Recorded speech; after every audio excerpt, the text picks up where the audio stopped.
Bab 541, topi merah, topi hijau, adalah sekumpulan topi kecil. Ketika Chen Jue melihat Zhou Yixing dan nyala 9 warna, ekspresinya langsung menjadi salah satu yang sangat menghormatinya. 9 api berwarna, ahli nujum master. Petik 2 titik titik. Zhou Yixing mengabaikan Chen Jue, seolah-olah dia merasa pembangun jiwa bahkan tidak layak untuk dilihat. Yang dia pedulikan hanyalah Bai Xiaochun, atau lebih tepatnya, parasol abadi di tangannya. Namun, setelah memeriksanya sejenak, dia tampak agak tidak yakin tentang Bai Xiaochun sendiri. Memalingkan pandangannya dari payung ke Bai Xiaochun, dia bertanya, apakah kamu seorang pembudidaya jiwa, atau ahli nujum? 9 api berwarna. Pikir Bai Xiaochun, pikirannya terguncang saat dia menatap api di tangan Zhou Yixing.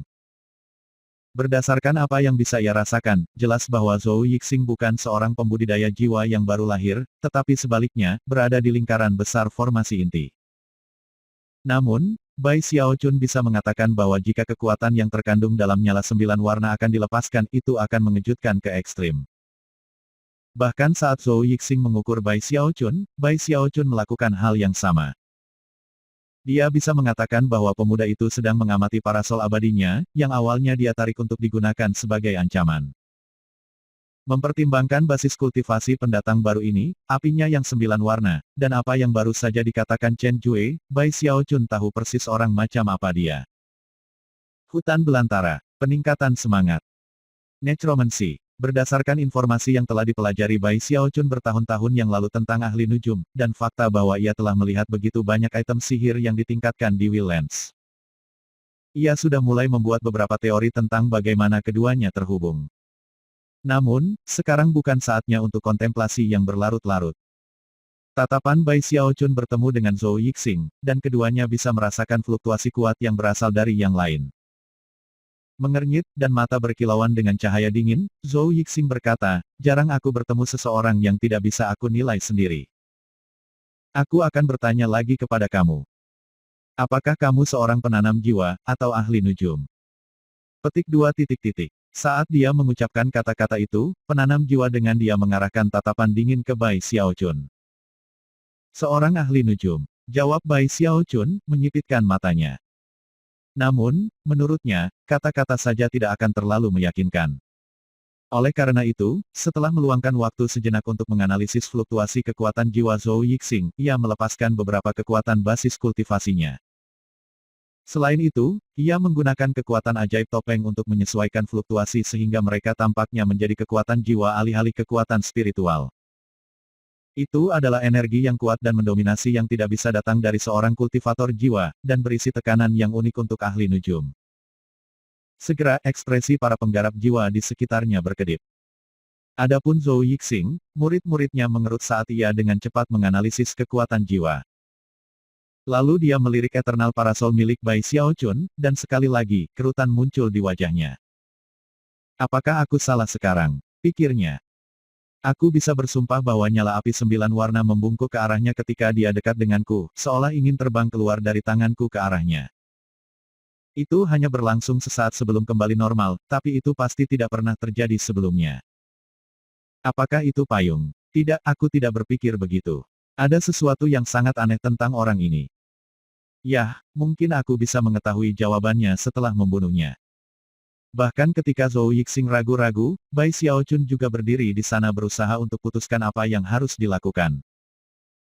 Menimbang bahwa itu adalah nyala api 9 warna yang dia lihat, dia tergoda untuk mencoba membunuh pemuda ini dan mengambilnya.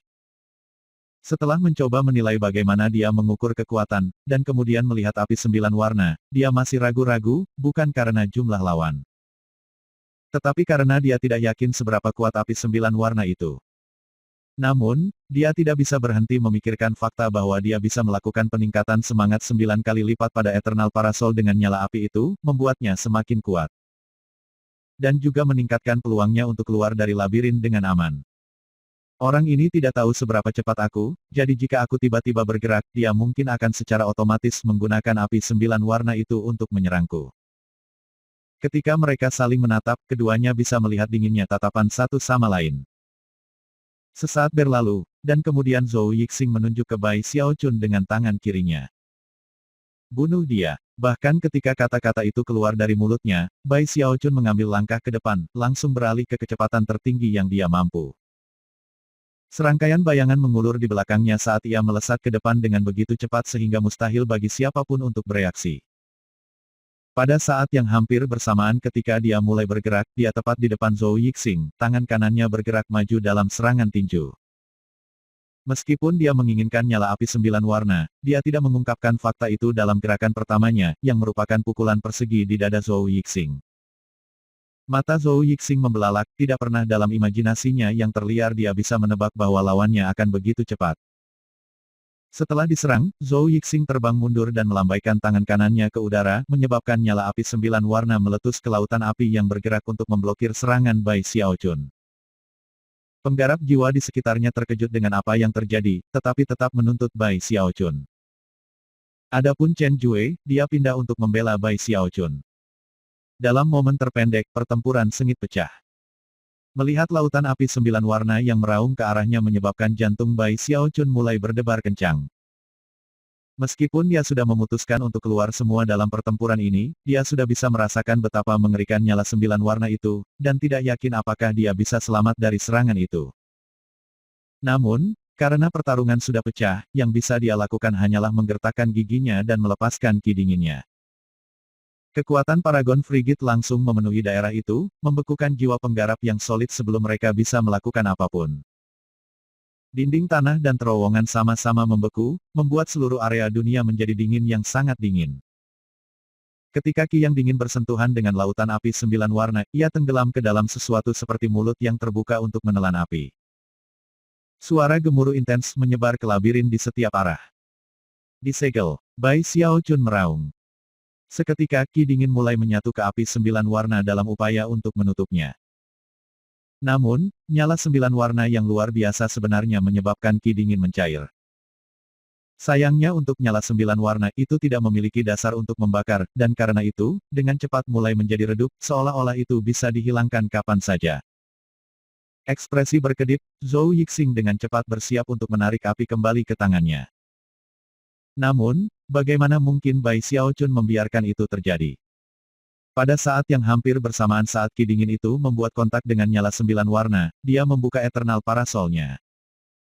Wajah aneh lagi muncul, menatap Zhou Yixing, dan kemudian mulai menarik napas. Adapun Zhou Yixing, yang membuatnya ngeri adalah dia merasakan sesuatu yang mengunci kekuatan hidupnya. Fakta bahwa lawannya memiliki kecakapan pertempuran yang mengejutkan, dan juga memiliki domain yang dingin, benar-benar mengejutkan. Menanggapi penampilan wajah hantu di parasol Eternal, ia meraih dan mendorong ke bawah sigil bintang di dahinya, menyebabkan cahaya bintang meletus dalam serangan di parasol abadi. Parasol Eternal menggigil, namun ia memiliki kekuatan yang cukup untuk bertarung melawan cahaya bintang Zhou Yixing. Yang pada gilirannya memberi Bai Xiaochun cukup waktu untuk menjangkau dan mengambil api 9 warna yang tersegel. Dalam satu gerakan cairan, dia melemparkan api, dan segel ki dingin yang berisi itu, ke dalam tasnya memegang. Bagaimanapun, ia menyadari bahwa dengan menggunakan ki dinginnya, ia berisiko mengungkapkan identitasnya. Selain itu, teknik magis cahaya bintang yang baru saja digunakan Zhou Yixing tampak sangat aneh, dan mengingat bahwa Bai Xiaochun telah memperoleh api 9 warna, ia tidak ingin terus bertarung. Tanpa ragu-ragu, ia mulai melarikan diri ke arah yang berlawanan. Apakah kamu ingin mati? Zhou Yixing meraung, matanya penuh amarah dan rambutnya mulai terurai dari simpul atasnya. Sejauh ini, dia masih belum menyimpulkan identitas Bai Xiaochun. Namun, lawan ini menghalangi jalannya, telah mencuri nyala 9 warna, dan membuatnya tidak mungkin baginya untuk memiliki waktu untuk melepaskan teknik sihir apapun. Karena itu, amarahnya terbakar sangat panas. Sambil menamparkan tasnya dengan tangan kanannya, dia menghasilkan busur hitam yang biasanya dia simpan di punggungnya. Mengebut setelah Bai Xiaochun, ia menarik tali busur ke belakang dan kemudian melepaskan panah menjerit ilusi. Itu adalah panah jiwa yang terbentuk dari kekuatan jiwa, dan begitu meninggalkan busur, itu menembus udara untuk muncul tepat di depan Bai Xiaochun. Busurnya adalah harta yang berharga yang telah menerima peningkatan roh 9 kali lipat. Kekuatan semata-mata pada layar menyebabkan mata Bai Xiaochun melebar sebelum lagi membuka parasol abadi untuk membela diri. Suara gemuruh intens terdengar saat kekuatan parasol dilepaskan. Adapun Bai Xiaochun, dia gemetar saat payung menyerap kekuatan serangan, namun tetap didorong mundur. Setelah beberapa saat, dia berusaha keras untuk berhenti, lalu dia memandangi busur itu. Mengapa kamu tidak mengatakan bahwa kamu memiliki harta berharga lainnya? Katanya, menjilat bibirnya. Alih-alih melarikan diri, ia mulai melangkah menuju Zhou Yixing. Rahang Zhou Yixing terjatuh, belum pernah ia bertemu seseorang yang secara terbuka kurang ajar seperti ini. Bukan saja dia telah mencuri nyala api 9 warnanya, tetapi hanya dengan melihat dari busurnya menyebabkan dia berhenti melarikan diri dan kembali untuk merampoknya. Apakah kamu ingin mati? Zhou Yixing meraung untuk kedua kalinya. Kemudian dia menarik tali busur ke belakang dan meluncurkan 3 panah jiwa secara berurutan. Jauh di kejauhan, Chen Jue gemetar ketakutan. Meskipun Zhou Yixing belum mengenali Bai Xiaochun, seketika ki dingin itu muncul, Chen Jue melakukannya, dan itu membuat pikirannya berputar-putar. Hal pertama yang muncul di kepalanya adalah bahwa ia sendiri ditakdirkan untuk mati. Melolong dalam hati karena kesedihan, dia mencoba memutuskan apakah akan melarikan diri atau tidak. Kemudian, pertempuran antara Bai Xiaochun dan Zhou Yixing dimulai lagi. Saat itulah sesuatu yang benar-benar tak terduga terjadi.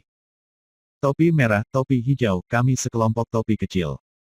Kepala merah, kepala hijau, favorit kami adalah kepala putih. Lagu nyanyian aneh yang hampir terdengar seperti sajak anak-anak tiba-tiba memenuhi udara.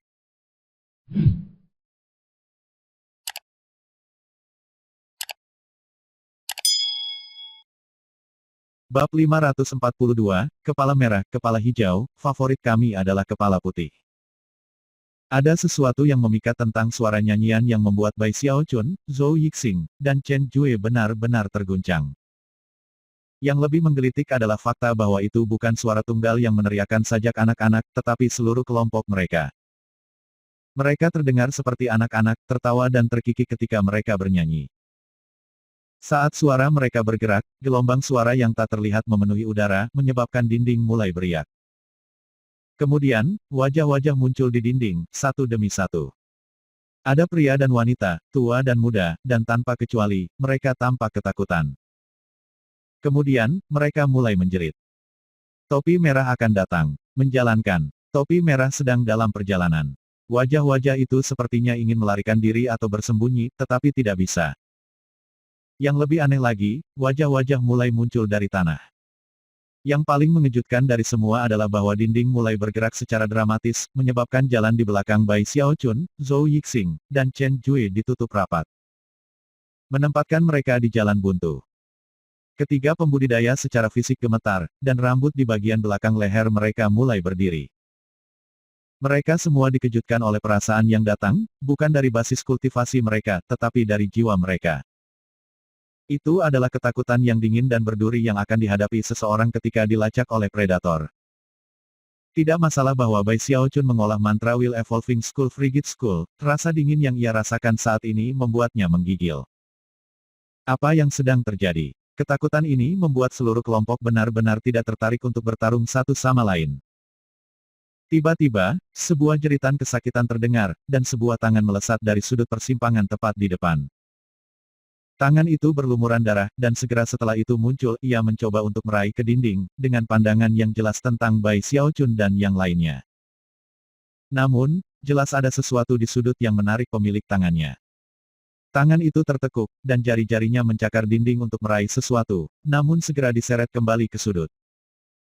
Kemudian, suara berderak yang mengerikan bisa didengar, selama waktu itu nyanyian lagu anak-anak berhenti. Sambil gemetar hebat, Chen Jue yang ketakutan beringsut menuju Bai Xiaochun, berharap bahwa kedekatan itu akan memberinya sedikit keamanan. Wajah Bai Xiaochun pucat, dan dia juga gemetaran saat dia menatap dengan mata lebar ke sudut di mana tangan itu baru saja menghilang. Apa yang dia ingin lakukan adalah melarikan diri ke arah yang berlawanan, tetapi sayangnya, mereka bertiga sekarang tepat di tengah jalan buntu. Zhou Yixing tampak sama terkejutnya. Selama beberapa hari di mana dia berada di labirin, dia telah mengambil sekelompok pengikut yang cukup besar, dengan siapa dia selamat dari beberapa penyergapan dan mengurangi beberapa lawan. Namun, dia belum pernah menemukan hal yang seaneh ini. Teror yang dia rasakan sekarang menyebabkan murid-muridnya mengerut ketika dia menatap sudut tempat tangan itu baru saja menghilang. Sekitar saat itu, suara mengunyah berhenti, dan sajak anak-anak mulai lagi. Topi merah, topi hijau, kami sekelompok topi kecil. Kepala merah, kepala hijau, favorit kami adalah kepala putih. Nada nyanyian yang penuh kegembiraan ini menyebabkan kulit kepala dari ketiga pembudidaya tergelitik di ambang ledakan. Pada saat itulah topi merah cerah tiba-tiba terbang keluar dari sudut. Pinggiran topi meneteskan darah ketika bergoyang-goyang sedikit, lalu tiba-tiba berhenti di tempat, seolah-olah itu baru saja memperhatikan Bai Xiaochun dan yang lainnya. Kepala putih, kata topi itu dengan suara seorang anak. Kemudian mulai terbang ke depan, menyebabkan kelompok tiga untuk kembali. Namun, saat itulah menjadi jelas bahwa topi itu tidak menuju ke arah mereka, tetapi lebih kepada selusin pembudidaya jiwa yang telah dikurung di dalam lapisan es. Dalam sekejap mata, topi merah mendarat di kepala salah satu pembudidaya, menyebabkan es langsung hancur dan mengungkapkan pembudidaya di bawahnya. Kultivator tidak mati, nyala kekuatan hidupnya masih menyala. Seketika, matanya terbuka, dan ekspresinya memutar dengan ketakutan saat dia menjerit memilukan. Namun, yang lebih mengejutkan lagi adalah apa yang terjadi selanjutnya. Ketika topi itu mendarat di kepala pembina jiwa, tubuh lelaki itu mulai bergetar, dan bunyi berderak seperti mengunyah mulai memenuhi udara. Turun, lepaskan aku. Kultivator menjerit dengan marah. Dia bahkan mengulurkan tangan dan meraih topinya untuk mencoba melepasnya dari kepalanya, tetapi tidak ada gunanya. Setelah beberapa napas waktu berlalu, perjuangannya berhenti, dan dia akhirnya hanya berdiri di sana tanpa bergerak. Akhirnya, topinya terbang ke udara, meneteskan darah sepanjang waktu. Pada saat itu, Bai Xiaochun dan yang lainnya bisa melihat bahwa kepala pembudidaya sekarang benar-benar putih. Itu karena tengkoraknya sekarang terlihat. Tengkoraknya tidak utuh, ada potongan besar yang hilang, memungkinkan semua orang untuk melihat bahwa bagian dalam kepalanya sekarang benar-benar kosong. Kepala merah, kepala hijau, favorit kami adalah kepala putih. Topi merah itu bernyanyi, tertawa kecil ketika terbang berputar-putar dan kemudian mendarat di atas penggarap jiwa yang tertutup es. Pada saat yang sama, lebih banyak tawa-tawa cekikikan terbang di sudut, beberapa di antaranya berwarna merah, beberapa di antaranya berwarna hijau. Topi merah, topi hijau, kami sekelompok topi kecil. Ada lusinan dari mereka, semuanya meneteskan darah ketika mereka terbang bersama bernyanyi. Dalam beberapa saat, topi-topi itu bertarung di antara mereka sendiri untuk mendarat di atas kepala para petani yang disegel. Namun, hanya ada sekitar selusin pembudidaya, dan lebih banyak topi dari itu. Tak lama, tidak ada lagi pembudidaya tersedia, dan topi mulai mengalihkan perhatian mereka ke Bai Xiaochun, Zhou Yixing, dan Chen Jue. Dalam sekejap itu, wajah-wajah di dinding dan lantai mulai menjerit. Sudah selesai. Jadi, mereka di sini.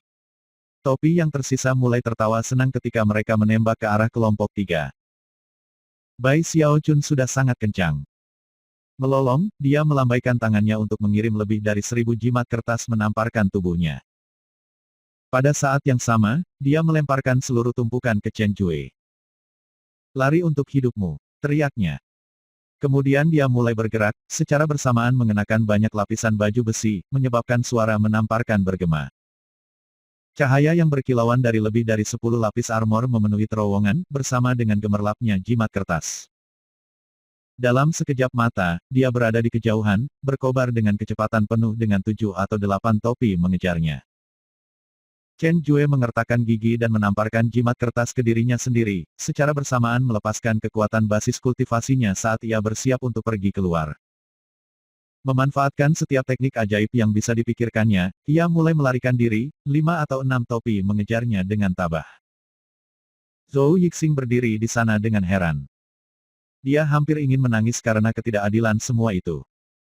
Hanya 7 atau 8 topi mengejar Bai Xiaochun, dan hanya 5 atau 6 mengejar Chen Jue, meninggalkannya di sana dengan hampir selusin topi untuk diurus. Bagaimana ini bisa terjadi? Dia mengerang, wajahnya berubah pucat. Kemudian, tepat ketika selusin topi mulai terbang ke arahnya, dia mengertakkan gigi dan mengirim cahaya bintang yang keluar dari bintang sigil untuk mengisi area itu. Topi tiba-tiba terbang keluar dari sisi lain cahaya bintang, seolah-olah mereka tidak dapat menemukan Zhou Yixing sama sekali. Kemudian, cahaya bintang mulai memudar, dan Zhou Yixing tidak terlihat. Topi-topi itu memeriksa daerah itu dengan saksama, tetapi ketika mereka tidak dapat menemukan apapun, mulai terbang lagi, bernyanyi sepanjang waktu. Sementara itu, di lokasi lain di labirin, lebih banyak cahaya bintang muncul, dari mana Zhou Yixing terhuyung keluar, batuk darah dalam jumlah besar seperti yang dia lakukan. Wajahnya sepucat selembar kertas dan bintang sigil di dahinya jauh lebih redup daripada sebelumnya. Sial, aku tidak percaya aku harus menggunakan kekuatan sigil bintang klanku. Memikirkan kembali ke topi aneh, dia tidak bisa menahan diri untuk tidak menggigil. Setelah melihat sekeliling untuk memastikan bahwa tidak ada dari mereka di daerah itu, dia akhirnya menghela nafas lega. Dia mencuri nyala 9 warna aku, dan kemudian mencoba merampok busur aku yang berharga. Dia memiliki ki dingin dan tubuh kedagingan yang kuat. Mengapa dia tampak sangat mirip Bai Xiaochun? Setelah meninjau semua yang dia ingat tentang Bai Xiaochun, dia lebih yakin daripada sebelumnya bahwa dia baru saja bertemu dengannya, namun, tidak bisa memastikan. Jika itu benar-benar Bai Xiaochun, itu berarti dia memiliki semacam barang yang memungkinkan dia mengubah auranya. Tapi, sial, teleportasi keluar dari situasi itu membuat aku benar-benar berbalik. Aku harus mulai mencari petunjuk untuk menemukan jalan yang benar lagi. Sambil mendesah, dia mulai bergerak melalui terowongan labirin sekali lagi.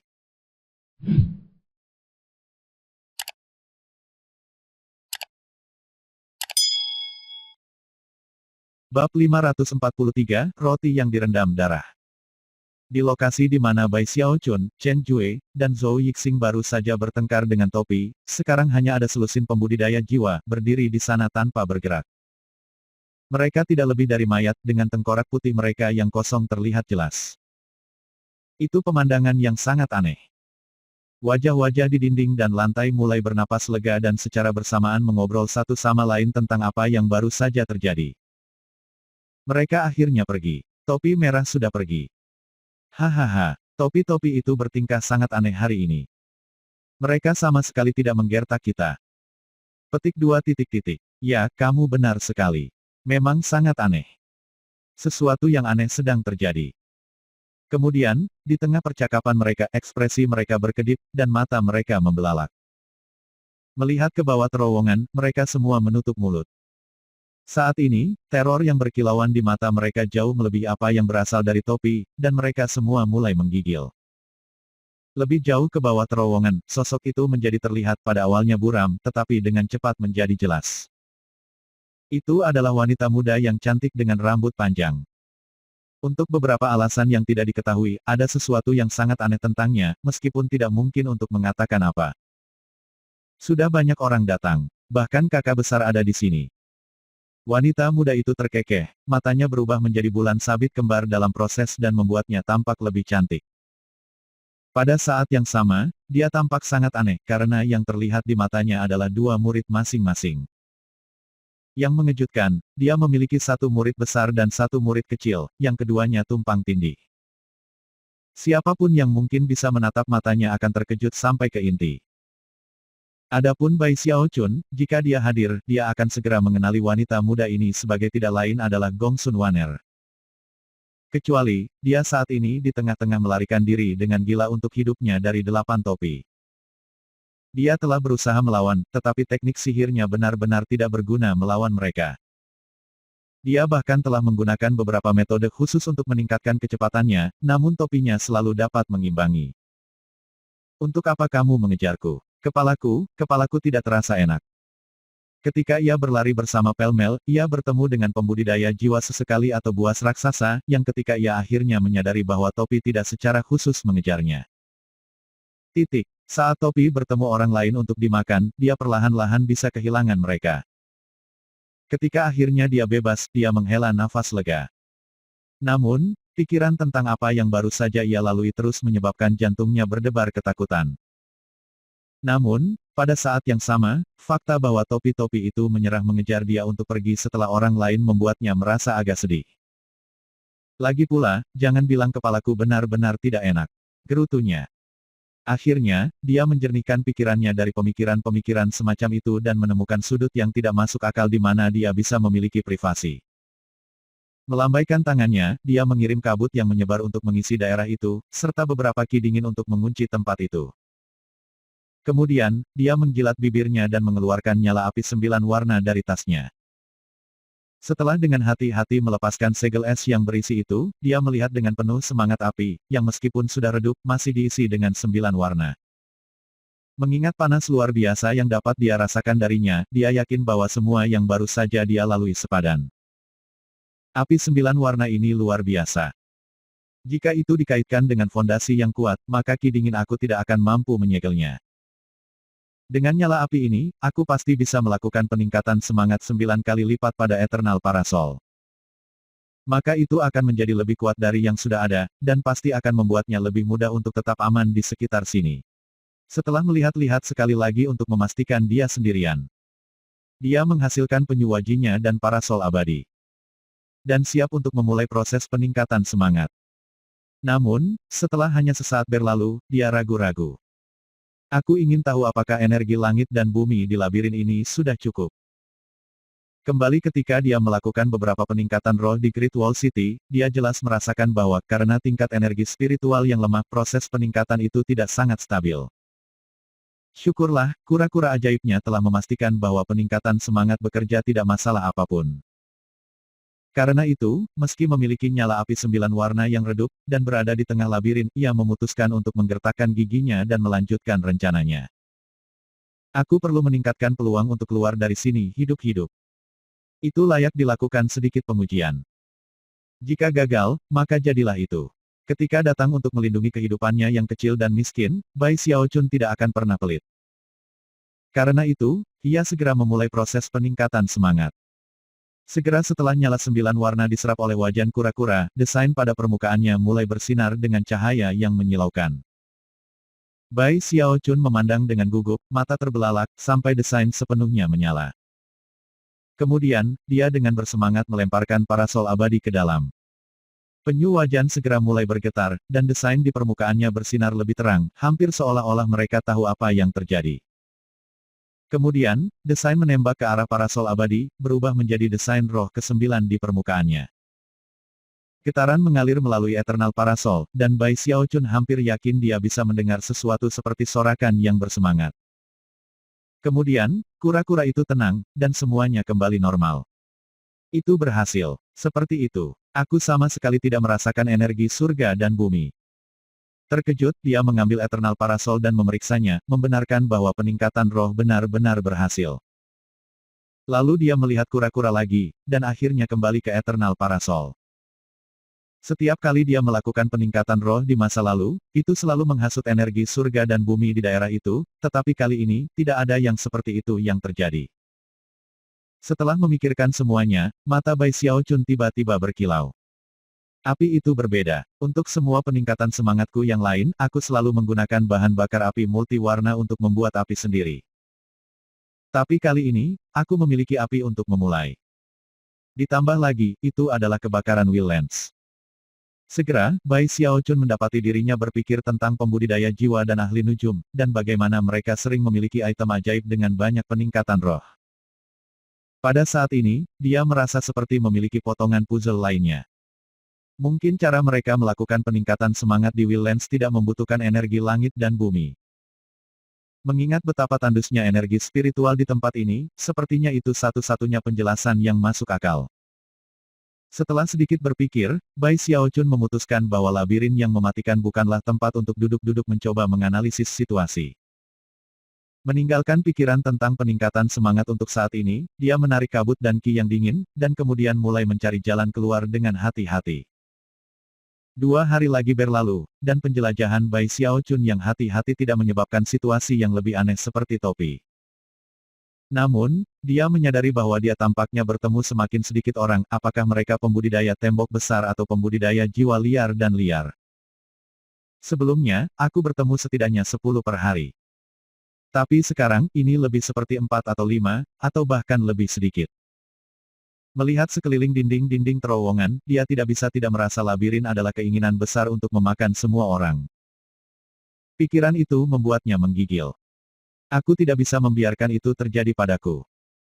Aku harus menemukan jalan keluar. Tapi semuanya terlihat sama, bagaimana aku keluar? Tidak ada ide yang muncul, seperti meninggalkan bekas di dinding, tidak ada gunanya sama sekali. Akhirnya, dia hanya menggunakan metode lamanya, yang agak tanpa berpikir, berpegang teguh ke kanan. Ketika ia melanjutkan, 3 hari lagi berlalu. Segera, dia merasa sangat tersesat sehingga dia pusing, dan juga cemberut di ambang air mata. Saat itulah ia berbelok di sudut, dan melihat sesuatu yang menyebabkan matanya melebar. Sensasi menyeramkan memenuhi dirinya, menjadi dingin es yang membuatnya terengah-engah. Tidak ada topi. Alih-alih, ia mendapati dirinya melihat sesuatu seperti sebuah alun-alun besar yang terbuka, dengan terowongan mengarah ke sana dari keempat arah. Tepat di tengah alun-alun ada 2 lilin besar dengan api hijau yang mengeluarkan cahaya aneh, berkedip-kedip. Sebagai hasil dari bayang-bayang yang dilemparkan oleh api, alun-alun itu tampak benar-benar menakutkan.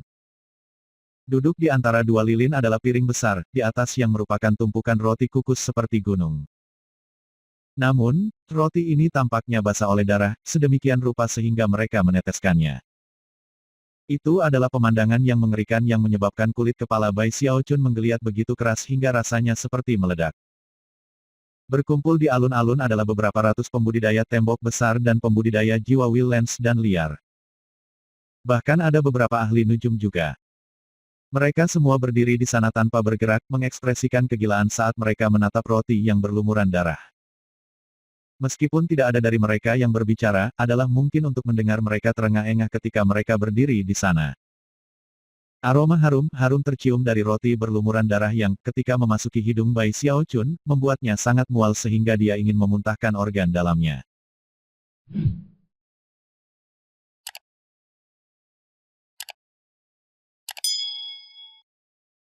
Bab 544 Pengorbanan Daging dan Darah.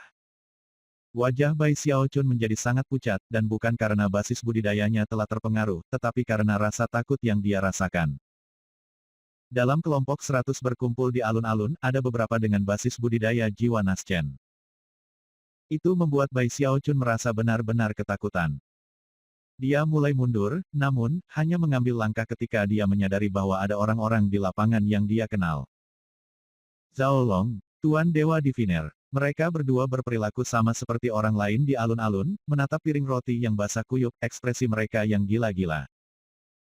Pada titik ini, Bai Xiaochun mulai berjuang untuk apa yang harus dilakukan. Zhao Long telah menjadi pengikut aku yang setia dan berbakti selama bertahun-tahun sekarang. Kembali ketika aku terjebak di medan perang, dia memimpin serangan untuk mencoba menghubungi aku. Perlahan tapi pasti, mata Bai Xiaochun mulai berubah merah. Aku yang memaksa Tuan Dewa Diviner untuk menjadi pelindung Daoku, dan aku juga yang memaksa dia menjadi tentara. Kesengsaraan yang mereka berdua hadapi saat ini semua ada hubungannya dengan aku. Bai Xiaochun begitu sobek sehingga dia sulit bernapas dengan lurus. Matanya benar-benar merah, tetapi pada saat yang sama ia takut. Teror yang dia rasakan saat memikirkan kematian hampir sepenuhnya luar biasa. Jelas alun-alun yang terbentang di depannya adalah lokasi bahaya yang ekstrim. Jika dia berbalik dan pergi sekarang, kemungkinan besar dia bisa pergi dengan selamat. Tetapi jika dia melangkah ke alun-alun, siapa yang tahu apakah dia akan terseret ke dalam bencana. Ketika dia berdiri di sana bergelimang keraguan-raguan, hampir seolah-olah ada 2 orang di kedua sisinya, yang satu menyuruhnya pergi menyelamatkan teman-temannya. Yang lain berteriak padanya untuk segera melarikan diri. Bai Xiaochun tidak bisa tidak memikirkan kembali situasi dengan klan Luoshen bertahun-tahun yang lalu. Meskipun kesulitannya saat ini tidak persis sama, itu pasti mirip. Ketika dia berdiri di sana dengan bimbang, api di atas lilin besar tiba-tiba menari dengan liar. Yang menyebabkan beberapa ratus pembudidaya di alun-alun tiba-tiba melolong dengan marah ketika mereka bergegas menuju piring roti yang berlumuran darah. Di mata mereka, apa yang ada di piring di depan mereka bukanlah setumpuk roti berlumuran darah tetapi kemampuan untuk hidup selamanya, atau untuk meningkatkan basis budidaya mereka. Atau jenis-jenis lain dari keberuntungan yang luar biasa. Dalam momen yang singkat, mereka semua menjadi gila, bahkan melangkah lebih jauh dengan mulai bertarung satu sama lain untuk menjadi yang pertama yang mengambil roti yang berlumuran darah. Mereka yang berhasil menguasai salah satu dari mereka akan dengan senang hati menggigit besar dan kemudian mulai tertawa terkekeh-kekeh. Siapapun yang tidak mendapatkan salah satu roti yang basah kuyup akan marah dan mencari seseorang untuk mencuri roti. Adegan yang bermain di depan Bai Xiaochun sekarang membuatnya gemetar ketakutan dan teror. Lebih jauh lagi, karena dia menonton dari sudut pandang orang luar, dia dengan cepat menyadari bahwa tidak ada dari mereka yang benar-benar makan roti yang basah kuyup. Apa Bai Xiaochun diasumsikan sebagai roti korporeal sebenarnya tidak nyata. Orang-orang di alun-alun sebenarnya memperebutkan apapun. Lebih jauh lagi, mereka yang percaya bahwa mereka sedang makan roti sebenarnya dengan rakus melahap tangan mereka sendiri. Beberapa dari mereka sudah merenggut jari mereka sendiri, menyebabkan darah menyembur kemana-mana. Namun, mereka tidak puas. Dengan kegilaan total mereka melanjutkan untuk menggigit telapak tangan mereka, meremasnya sampai ke pergelangan tangan. Dan beberapa dari mereka bahkan mengunyah ke siku mereka sendiri, ekspresi kegembiraan di wajah mereka sepanjang waktu. Mereka yang berada di alun-alun yang tidak mampu merebut salah satu dari roti yang berlumuran darah dengan gila mencoba untuk merobek tangan dan lengan dari mereka yang memiliki. Pertempuran pahit sudah terjadi di mana-mana. Beberapa orang ditebang oleh serangan magis, dan ketika daging dan darah mereka meledak, yang lain di daerah itu akan menumpuk ke mereka dan mulai berpesta. Ketika semua hal ini mulai terjadi, nyala api dari dua lilin yang sangat besar menari-nari, dan suara-suara perempuan dapat terdengar bernyanyi. Beberapa orang pertempuran pahit sudah terjadi di mana-mana. Beberapa orang ditebang oleh serangan magis, dan ketika daging pertempuran pahit sudah mereka yang berada di alun-alun yang tidak mampu merebut salah satu dari roti yang berlumuran darah dengan gila mencoba untuk merobek tangan dan lengan dari mereka yang memiliki. Pertempuran pahit sudah terjadi di mana-mana. Beberapa orang ditebang oleh serangan magis, dan ketika daging dan darah mereka meledak, yang lain di daerah itu akan menumpuk ke mereka dan mulai berpesta. Ketika semua hal ini mulai terjadi, nyala api dari dua lilin yang sangat besar menari-nari, dan suara-suara perempuan dapat terdengar bernyanyi. Makan, makan. Lezat bukan? Bai Xiaochun merasa seolah-olah pikirannya dihantam oleh petir yang tak terhitung jumlahnya, dan dia terlihat gemetar melihat kengerian di depannya. Pada saat itulah dia melihat Tuan Dewa Diviner akhirnya mendapatkan salah satu dari roti berlumur darah, dan kemudian mulai tertawa terbahak-bahak saat dia mengangkat tangannya ke arah mulutnya. Di luar, Zhao Long, yang tidak berhasil mendapatkan hadiah itu, sekarang mulai memperebutkan salah satu mayat para penggarap lainnya. Pada saat itu, keraguan Bai Xiaochun menghilang. Mata merah, dia membuat keputusan. Melemparkan kehati-hatian pada angin, dia melangkah maju.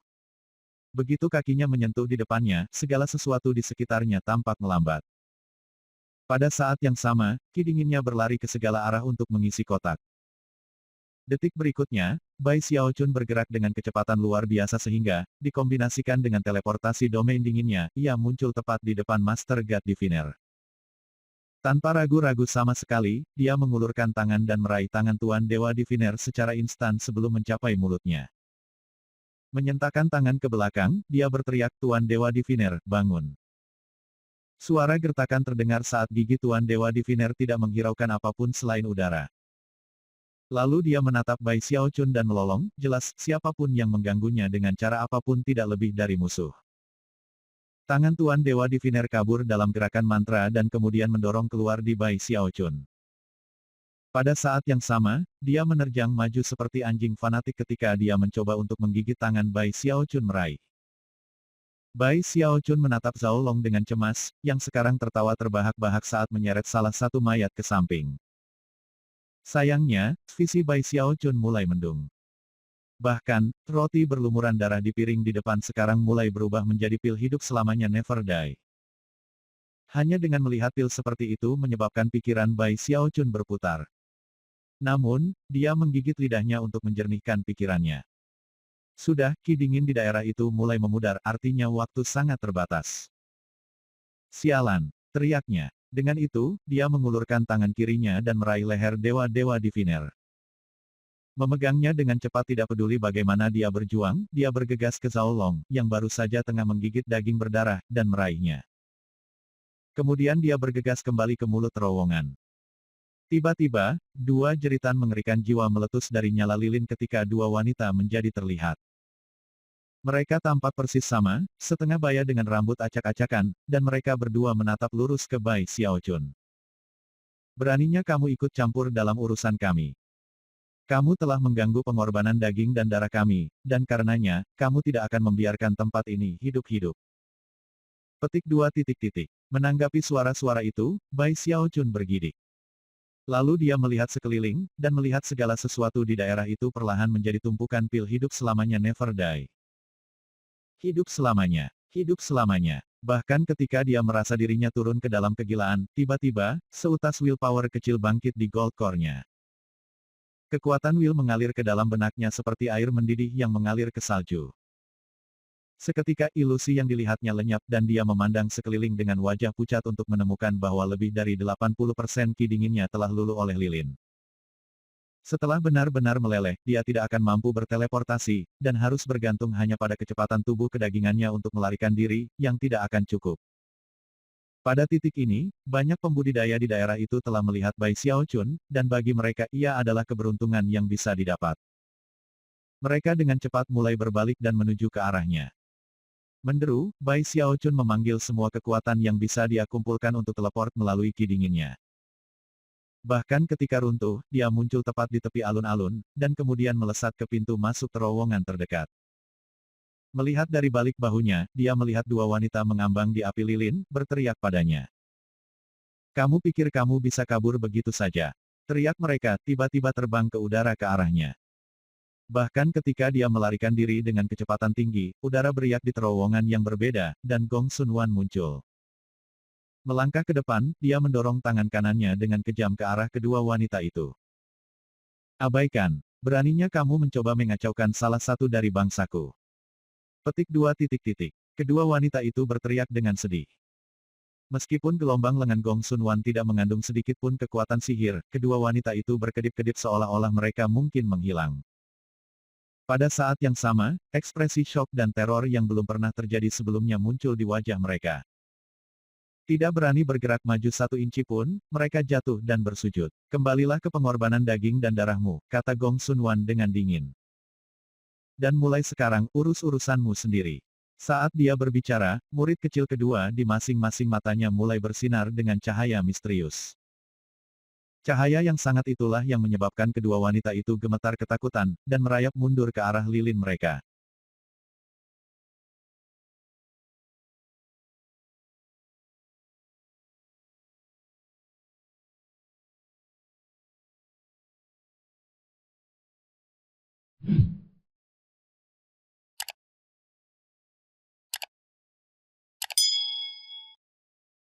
Bab 545, Aku Zhou Yixing, dasar bodoh. Bai Xiaochun berlari menuruni terowongan, tidak menyadari apa yang terjadi di belakangnya di alun-alun. Akhirnya, ketika dia cukup jauh sehingga dia tidak bisa mendeteksi sedikit pun aroma manis, dia akhirnya melambat dan kemudian memeriksa sekelilingnya. Yakin bahwa dia cukup jauh dari alun-alun, dia menurunkan Zhao Long dan Tuan Dewa Diviner, yang keduanya tidak sadar. Master God Diviner tampak dalam kondisi yang lebih baik daripada Zhao Long, yang saat ini menggigit sepotong daging berdarah. Bai Xiaochun mengambil potongan daging dan meletakkan pil obat di mulut Zhao Long, dan kemudian melakukan hal yang sama untuk Tuan Dewa Diviner. Lalu dia menendang keduanya di atas kepala. Mereka berdua menggigil, dan kemudian perlahan membuka mata mereka. Mereka menatap kebingungan pada Bai Xiaochun dengan topengnya, dan kemudian melihat sekeliling untuk mencoba menentukan lokasi mereka. Akhirnya, mereka ingat apa yang terjadi di alun-alun, dan keduanya mulai muntah. Zhao Long bahkan meringkuk ke posisi janin. Setelah pulih, Tuan Dewa Diviner memandang Bai Xiaochun dengan ekspresi terima kasih. Menggenggam tangan, dia membungkuk dan berkata, "Terima kasih banyak atas kebaikanmu menyelamatkan kami, rekan-rekan Daois." Dia sangat sadar bahwa, mengingat betapa menakutkannya situasi itu, tanpa seseorang di sana untuk menyelamatkannya, dia mungkin memakan dirinya sendiri sampai mati. Ketakutan sisa masih membuatnya gemetar. Setelah Zhao Long berhasil berhenti muntah, dia memandang Bai Xiaochun dengan tangan tergenggam dan kemudian membungkuk dalam-dalam. Meskipun Bai Xiaochun tampak seperti seorang kultivator jiwa, dia masih sangat berterima kasih. "Tempat ini sangat berbahaya," kata Bai Xiaochun. "Kalian berdua menjaga dirimu sendiri." Sekarang, dia merasa lelah secara fisik dan emosional. Dari saat dia memasuki labirin ini, dia telah bertarung dengan para pembudidaya atau lari dari entitas yang menakutkan, dan itu semakin sulit untuk ditangani. Apakah itu topi merah atau roti berlumuran darah, mereka semua meninggalkan Bai Xiaochun merasa sangat terancam. Sambil mendesah, dia memberi Tuan Dewa Diviner dan Zhao Long beberapa pil obat dan jimat kertas, lalu pergi. Dia memilih untuk tidak membawa mereka, jika identitasnya terungkap, itu akan menempatkan mereka semua dalam bahaya besar. Selain itu, dia merasa bahwa berkeliling di tempat ini sendirian jauh lebih aman. Setelah dia pergi, Tuan Dewa Diviner dan Zhao Long bertukar pandangan diam-diam, lalu menatap ke bawah pada pil obat dan jimat kertas yang telah diberikan kepada mereka. Kemudian mereka berbicara sedikit, yang membawa mereka pada keputusan untuk bergabung. Beberapa hari lagi berlalu. Bai Xiaochun berjalan melalui labirin dengan hati-hati seperti biasa. Sayangnya, setelah meninggalkan alun-alun dengan roti yang basah kuyup, dia sama tersesatnya seperti sebelumnya. Sambil menggertakkan giginya, dia menggunakan metode yang sama seperti sebelumnya untuk mencoba mencari tahu di mana tepatnya dia berada. Namun, semakin banyak waktu yang berlalu, semakin ketakutannya meningkat. Tak lama, dia mencapai titik di mana dia tidak melihat orang lain selama 2 hari penuh. Seluruh labirin tampak dipenuhi dengan tidak lain dari mayat, dan hatinya terluka sekencang tali busur yang kencang. Sesuatu yang aneh sedang terjadi.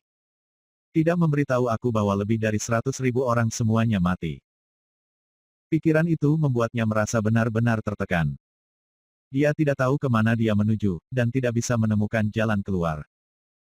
Dia tidak bisa meninggalkan bekas di dinding untuk melacak di mana dia berada, dan benar-benar merasa dia berputar-putar. Di atas semua itu, dia sekarang merasa seperti sendirian. Dia sangat gelisah tentang segala sesuatu sehingga dia bahkan tidak berpikir tentang topeng dan penyamarannya. 1 hari berlalu. Dia telah memutuskan untuk menambah kecepatan, namun, masih belum menemukan orang lain. Terornya tumbuh. Kemudian dia memikirkan orang yang telah mendaratkannya di kekacauan, dan menggertakkan giginya. Sialan itu, Chen Hetian.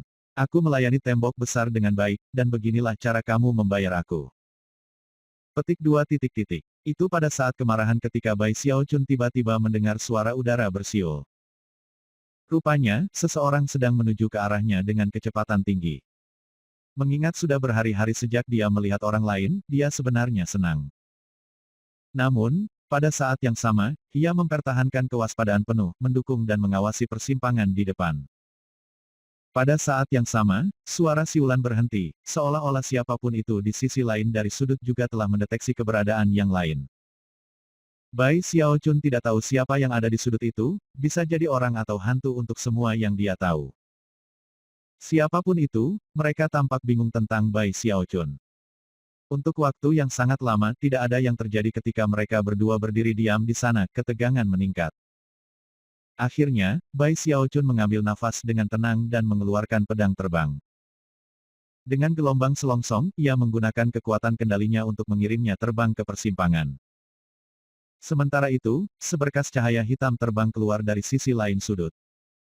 Di dalam poros cahaya hitam itu ada panah jiwa yang menghantam pedang terbang Bai Xiaochun, menghancurkannya berkeping-keping.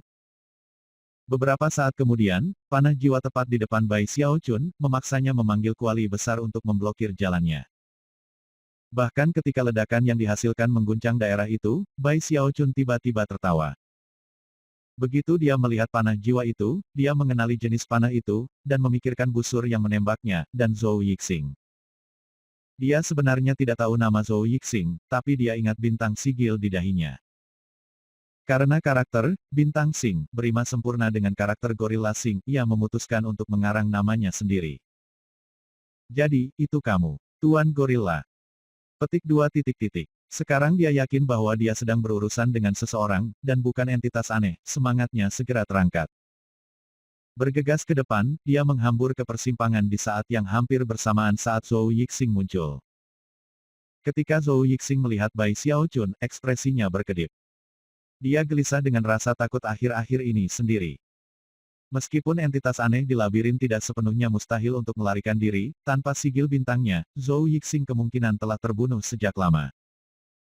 Saat ini, ia tampak dalam kondisi buruk. Rambutnya acak-acakan, dan tas pegangannya hampir habis karena benda-benda magis. Lebih buruk lagi, bintang sigilnya memudar karena sering digunakan. Setelah kehabisan, satu-satunya cara untuk mendapatkan yang baru adalah kembali ke klan dan koutao di depan kuil leluhur selama 49 tahun.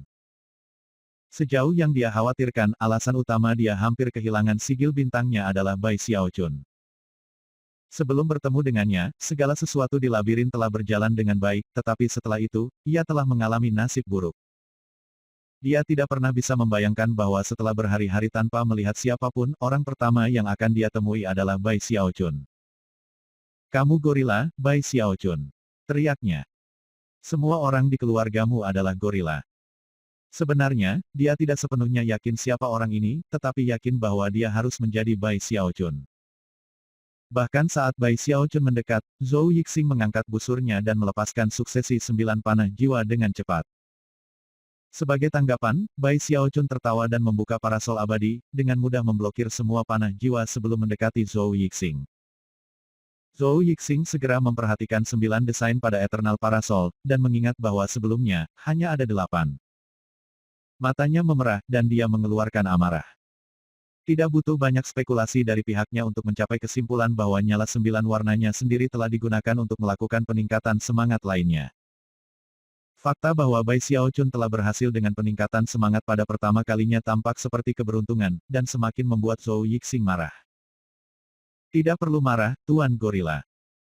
Katakan saja siapa namamu." Menutup Eternal Parasol, dia melakukan gerakan mantra dan melambaikan tangannya, mengirimkan ki dingin yang meledak untuk membentuk hujan es yang melesat menuju Zhou Yixing. Yang benar adalah bahwa Bai Xiaochun sangat senang bertemu dengan Zhou Yixing, dan tidak cenderung membunuhnya, tidak setelah menghabiskan berhari-hari sendirian.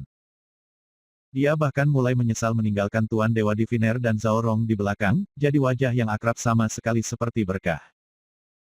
"Aku Zhou Yixing, tolol." Dia meraung, melompat mundur untuk menghindari lonjakan es. Dan secara bersamaan melakukan gerakan mantra dua tangan yang menyebabkan banyak jiwa pendendam keluar dari dalam dirinya. Jiwa-jiwa dengan cepat bergabung bersama menjadi simbol magis, yang kemudian meletus dengan api jiwa ketika bergerak maju untuk memenuhi paku es. Suara gemuruh bergema saat paku es pecah, melepaskan gelombang kejut yang dimanfaatkan Zhou Yixing untuk mundur. Pada saat yang sama, ia menembak suksesi 18 panah jiwa. "Waktunya mati," teriaknya. Tanpa parasol abadi, Bai Xiaochun akan mengalami kesulitan berurusan dengan busur Zhou Yixing, yang juga telah menerima peningkatan roh 9 kali lipat. Tetapi segalanya berbeda sekarang. Zhou Yixing, maksudmu sing untuk gorila. Jadi kamu benar-benar gorila. Hahaha. Bai Xiaochun membentak membuka Eternal Parasol dan sekali lagi memblokir panah jiwa, lalu melepaskan ki dinginnya untuk mengirim voli paku es. Rencananya adalah untuk menangkap Zhou Yixing hidup-hidup, dan kemudian mudah-mudahan mengambil beberapa rahasia ahli nujum darinya. Lebih baik lagi, jika dia bertemu musuh yang kuat, dia bisa membuangnya sebagai umpan atau umpan meriam.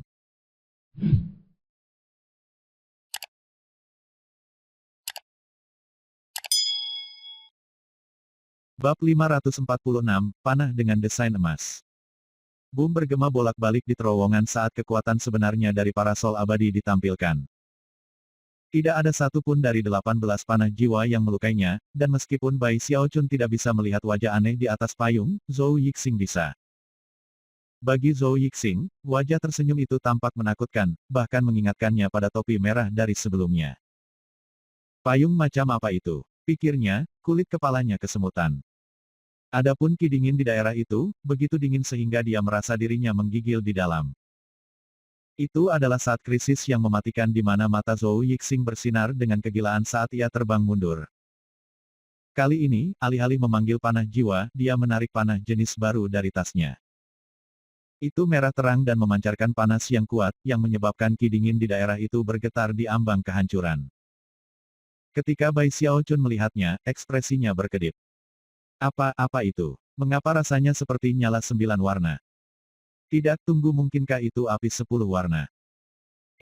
Bai Xiaochun benar-benar terpana bahwa Zhou Yixing akan memiliki benda berharga seperti ini padanya. Apa yang membuat Bai Xiaochun lebih gugup adalah bahwa sekilas itu terlihat seperti panah, tetapi sesaat kemudian itu benar-benar tampak seperti terbuat dari api. Itu hampir seolah-olah ada dalam keadaan antara jasmani dan ilusi. Yang lebih luar biasa adalah bahwa Bai Xiaochun melihat desain emas di permukaan panah. Desain emas. Meskipun awalnya dia tidak yakin apa desain emas itu membuat pikirannya berputar, dan dalam beberapa saat dia telah mencapai kesimpulan. Itu, harta karun berharga yang telah menerima peningkatan semangat 11 kali lipat. Peningkatan semangat 10 kali lipat menghasilkan 10 desain perak, tetapi tanda peningkatan semangat ke-11 adalah desain emas tunggal. Spekulasi Bai Xiaochun benar, panah itu, tidak lain adalah panah roh api dengan peningkatan semangat 11 kali lipat. Zhou Yixing merasa bahwa ia tidak punya pilihan lain selain mengeluarkan kartu truf miliknya yang ia harap akan disimpan untuk beberapa kesempatan lain. Itu adalah benda spesial yang diberikan kepadanya oleh klannya untuk digunakan sebagai garis pertahanan terakhir. Itu adalah harta yang berharga dengan peningkatan semangat 11 kali lipat, yang, dalam kombinasi dengan semangat 9 kali lipatnya meningkat, mampu membunuh pembudidaya Nas Chen Sol. Fakta bahwa dia menggunakan panah ini menunjukkan betapa Zhou Yixing ingin membunuh Bai Xiaochun. Waktunya mati, Bai Xiaochun. Dia meraung sambil mengetuk panah kehaluan. Sementara itu, rambut Bai Xiaochun berdiri tegak, dan murid-muridnya mengerut karena sensasi krisis mematikan menyapu dirinya. Pada saat ini, dia yakin bahwa panah ini pasti bisa membunuhnya. Tidak ada waktu untuk berpikir atau merencanakan.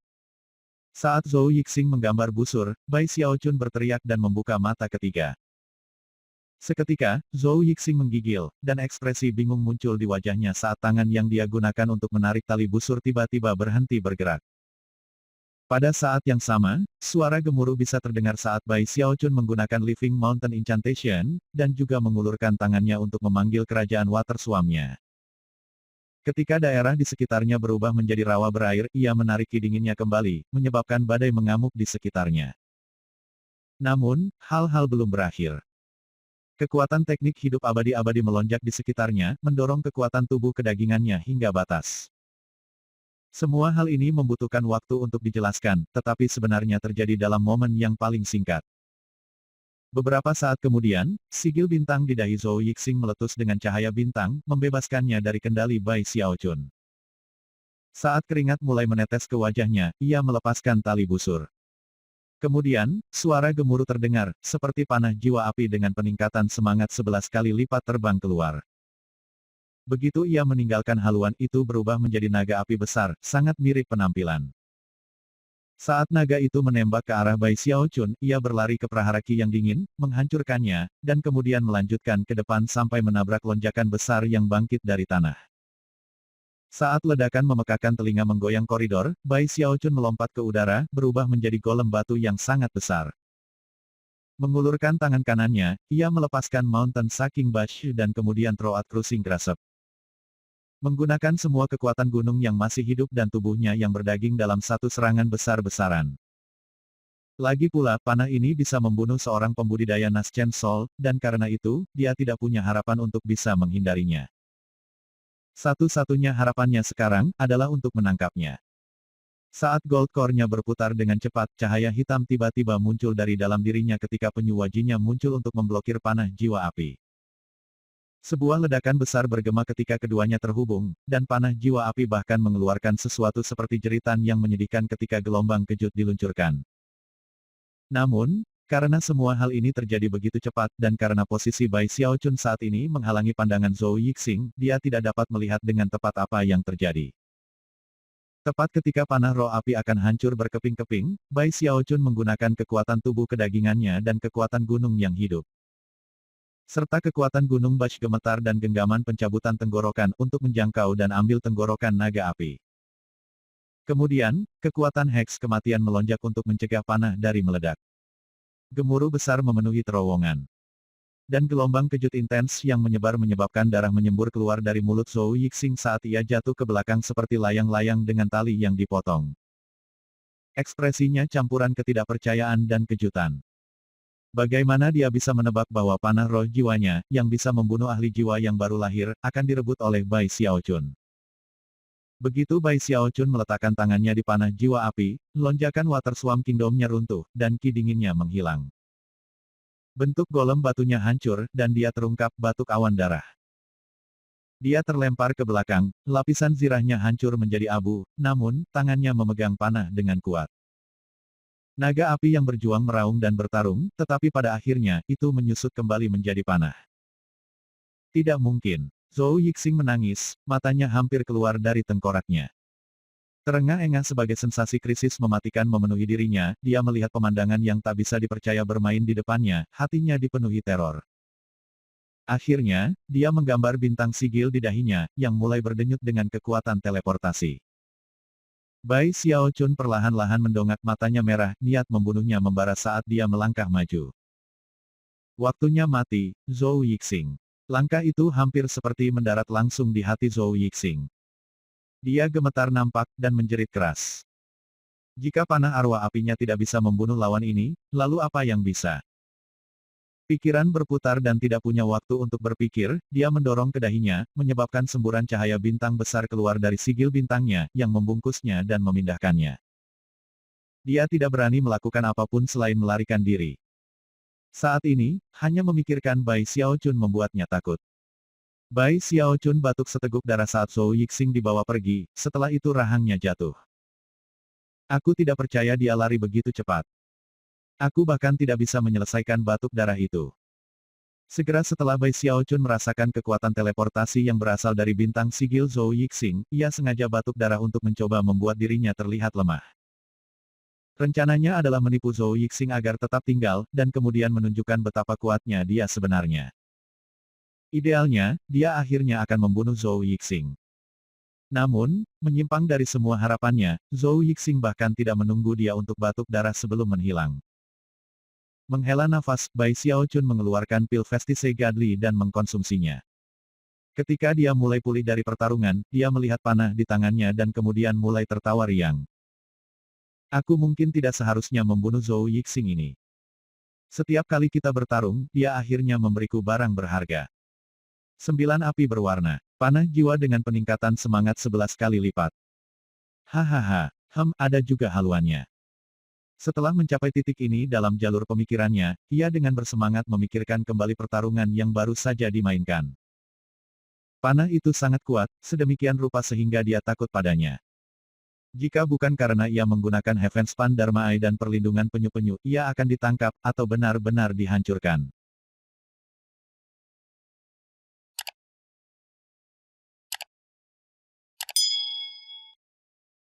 Bab 547, Syah. Itu benar-benar busur yang bagus. Bai Xiaochun berpikir, menjilat bibirnya. Semakin dia merenungkan betapa menakjubkannya haluan itu, semakin dia bersemangat, dan pada saat yang sama, menyadari bahwa dia telah melakukan tindakan yang terlalu baik sebelumnya. Jika tidak, ia tidak akan menakuti bintang keberuntungannya. Aku mungkin tidak akan memanggilnya Tuan Gorilla di masa depan. Sayang sekali labirin ini begitu besar. Kemungkinan besar aku tidak akan bertemu dengannya lagi. Sambil mendesah, dia menyadari bahwa dia sudah merindukan Zhou Yixing. Sesaat kemudian, dia melihat kembali ke arah panah jiwa api dengan peningkatan semangat 11 kali lipatnya. Panah itu hanya terus membuat dia lebih terguncang, terutama dengan cara yang tampak berkedip-kedip antara ilusi dan jasmani. Semakin lama dia melihatnya, semakin dia merasa seperti menarik jiwanya sendiri. Apakah panah itu sendiri luar biasa, atau itu peningkatan semangat 11 kali lipat yang membuatnya begitu luar biasa? Mengambil napas dalam-dalam. Dia berpikir kembali ke Heavenhorn Sword kembali di Sekte Penantang Sungai, dengan semangat 10 kali lipatnya peningkatan. Bagaimana mungkin pedang itu berubah jika memiliki peningkatan 11 kali lipat? Agaknya, itu akan menjadi lebih luar biasa dari sebelumnya. Sungguh panah yang luar biasa, pikirnya, dengan cepat memasukkan panah ke dalam tasnya. Menepuk-nepuk tasnya dengan puas, dia merenung bahwa dia benar-benar mendapat untung dengan datang ke labirin. Aku yakin tak seorang pun di labirin ini lebih kaya dariku, bahkan Deva itu pun tidak. Aku punya barang-barang di tas pegang yang bahkan akan mengejutkannya. Meskipun dia cukup bangga pada dirinya sendiri, dia juga tidak bisa melupakan semua cobaan dari beberapa hari terakhir, dan hal-hal aneh yang telah terjadi. Itu membuatnya merasa agak kaku, dan mengusir perasaan bangga. Dia bahkan harus mengingatkan dirinya sendiri bahwa dia tidak harus membiarkan dirinya menjadi lemah dalam kehati-hatiannya. Tidak ada jumlah kekayaan yang bernilai lebih dari hidup kecilku yang malang. Sambil menggelengkan kepalanya, dia melihat sekeliling dengan hati-hati sebelum melangkah maju. Sementara itu, di sebuah terowongan yang tidak terlalu jauh dari Bai Xiaochun, cahaya bintang berputar, dan Zhou Yixing melangkah keluar ke tempat terbuka, batuk seteguk darah. Pada titik ini, bintang sigil di dahinya tampak retak dan tampak seperti itu bisa runtuh setiap saat. Zhou Yixing merasa ingin menangis tentang hal itu, meskipun ia saat ini tidak memiliki air mata untuk ditumpahkan. Ini semua salahmu, Bai Xiaochun. Dia mengamuk saat dia berdiri di sana dengan gemetar dan wajah pucat. Kamu mengambil nyala api 9 warna dan panah jiwaku. Sialan kamu, Bai Xiaochun. Jika bukan karena kamu, aku tidak akan pernah datang ke sini. Sialan kamu dan sialkan labirin ini. Petik 2 titik titik. Zhou Yixing merasa seperti sedang melayang di ambang menjadi gila. Pada saat ini, dia hanya memiliki satu teleportasi tersisa sebelum sigil bintangnya dihancurkan untuk selamanya. Sebelum memasuki labirin, ia tidak mungkin menduga bahwa itu akan sangat berbahaya, dan bahwa ia harus bergantung pada kekuatan sigil bintangnya berkali-kali. Sekarang, dia benar-benar menyesali keputusannya. Aku benar-benar pasti tidak boleh bertemu dengan entitas aneh itu. Dan aku pasti harus menghindari Bai Xiaochun. Aku tidak percaya panah api jiwaku tidak membunuhnya. Dia benar-benar tidak manusiawi. Sambil mendesah, ia mulai merangkak maju, pikiran terfokus pada satu hal, menemukan jalan keluar, pergi, dan tidak pernah kembali. Adapun Bai Xiaochun, dia sudah membuat keputusan. Setelah dia kembali ke rumah, dia akan meminta seluruh keluarganya untuk melacaknya dan membunuhnya. Saat Zhou Yixing memutuskan untuk menghindari Bai Xiaochun dengan cara apapun, Bai Xiaochun berjalan melalui labirin, merasa pusing karena semua dinding terlihat persis sama. Di mana jalan keluar itu? Pikirnya cemas. Ini gila, aku benar-benar berbalik. Baiklah, terserahlah.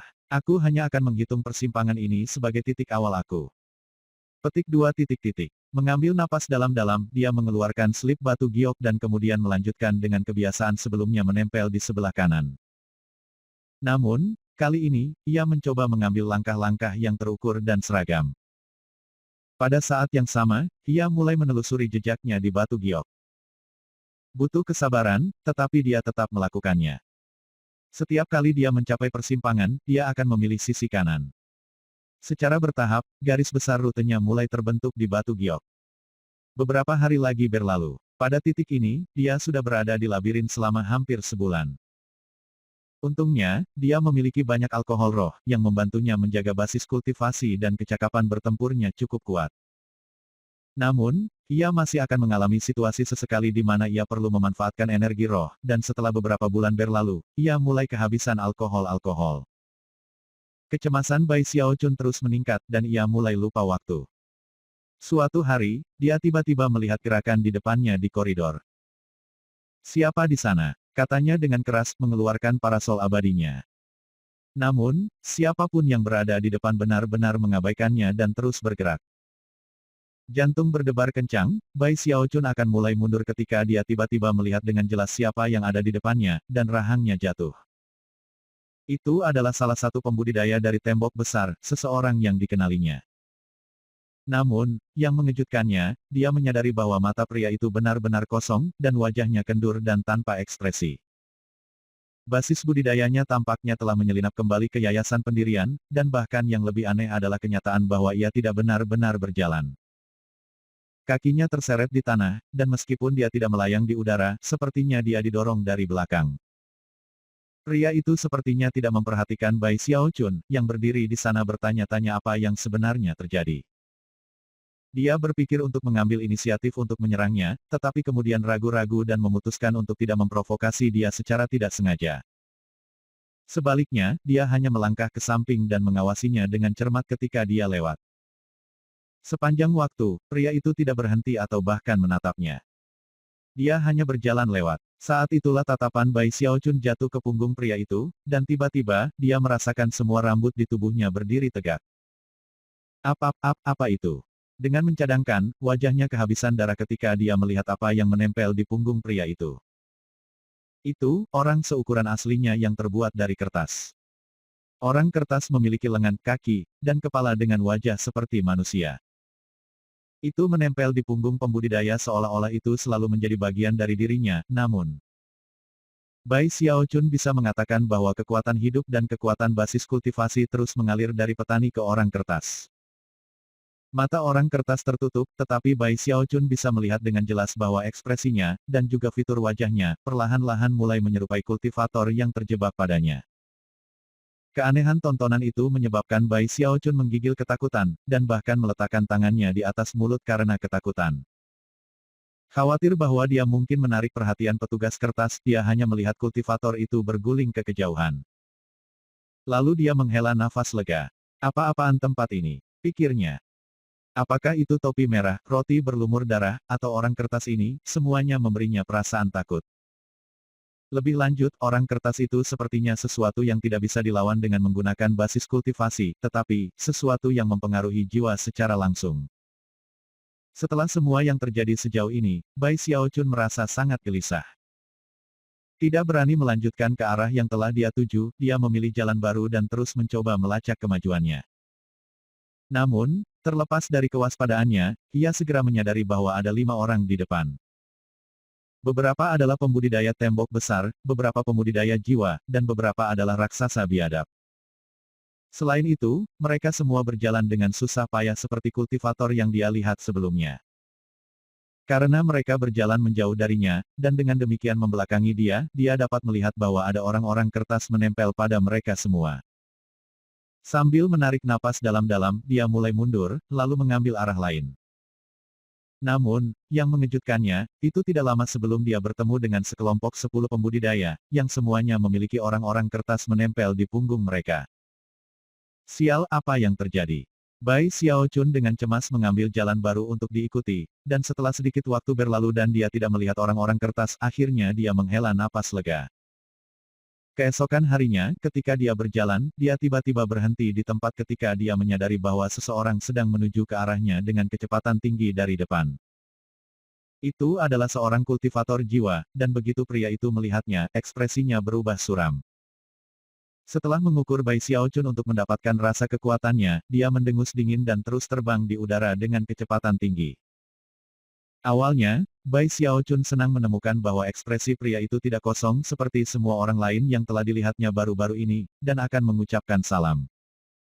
Namun, ketika pria itu melewatinya, mata Bai Xiaochun melebar. Di sana, di belakang kultivator jiwa adalah orang kertas. Jelas, lelaki itu tidak tahu orang kertas itu ada di sana. Beberapa saat kemudian, mata petugas kertas terbuka dan menatap Bai Xiaochun dengan senyum aneh. Kemudian ia mengangkat jari ke bibirnya dan mengerutkan bibirnya seolah berkata syah. Tampaknya, ia memberitahu Bai Xiaochun bahwa ia terlibat dalam permainan petak umpet dan bahwa ia tidak boleh mengatakan apa-apa. Bai Xiaochun sangat takut sehingga wajahnya menjadi benar-benar pucat. Merinding-merinding di sekujur tubuhnya, dan dia bahkan mulai berkeringat. Khawatir tentang beberapa kesalahpahaman dengan orang kertas, dia mengangguk, dan bahkan menamparkan dadanya untuk menekankan bahwa dia tidak akan berbicara. Orang kertas tampaknya mengerti, dan mengangguk puas sebelum menutup matanya lagi. Setelah kultivator jiwa menghilang ke kejauhan, Bai Xiaochun menyeka keringat dari alisnya. Orang-orang kertas ini harus bisa menyelinap ke arahmu tanpa kamu menyadarinya. Dengan gugup, dia tiba-tiba melihat dari balik bahunya.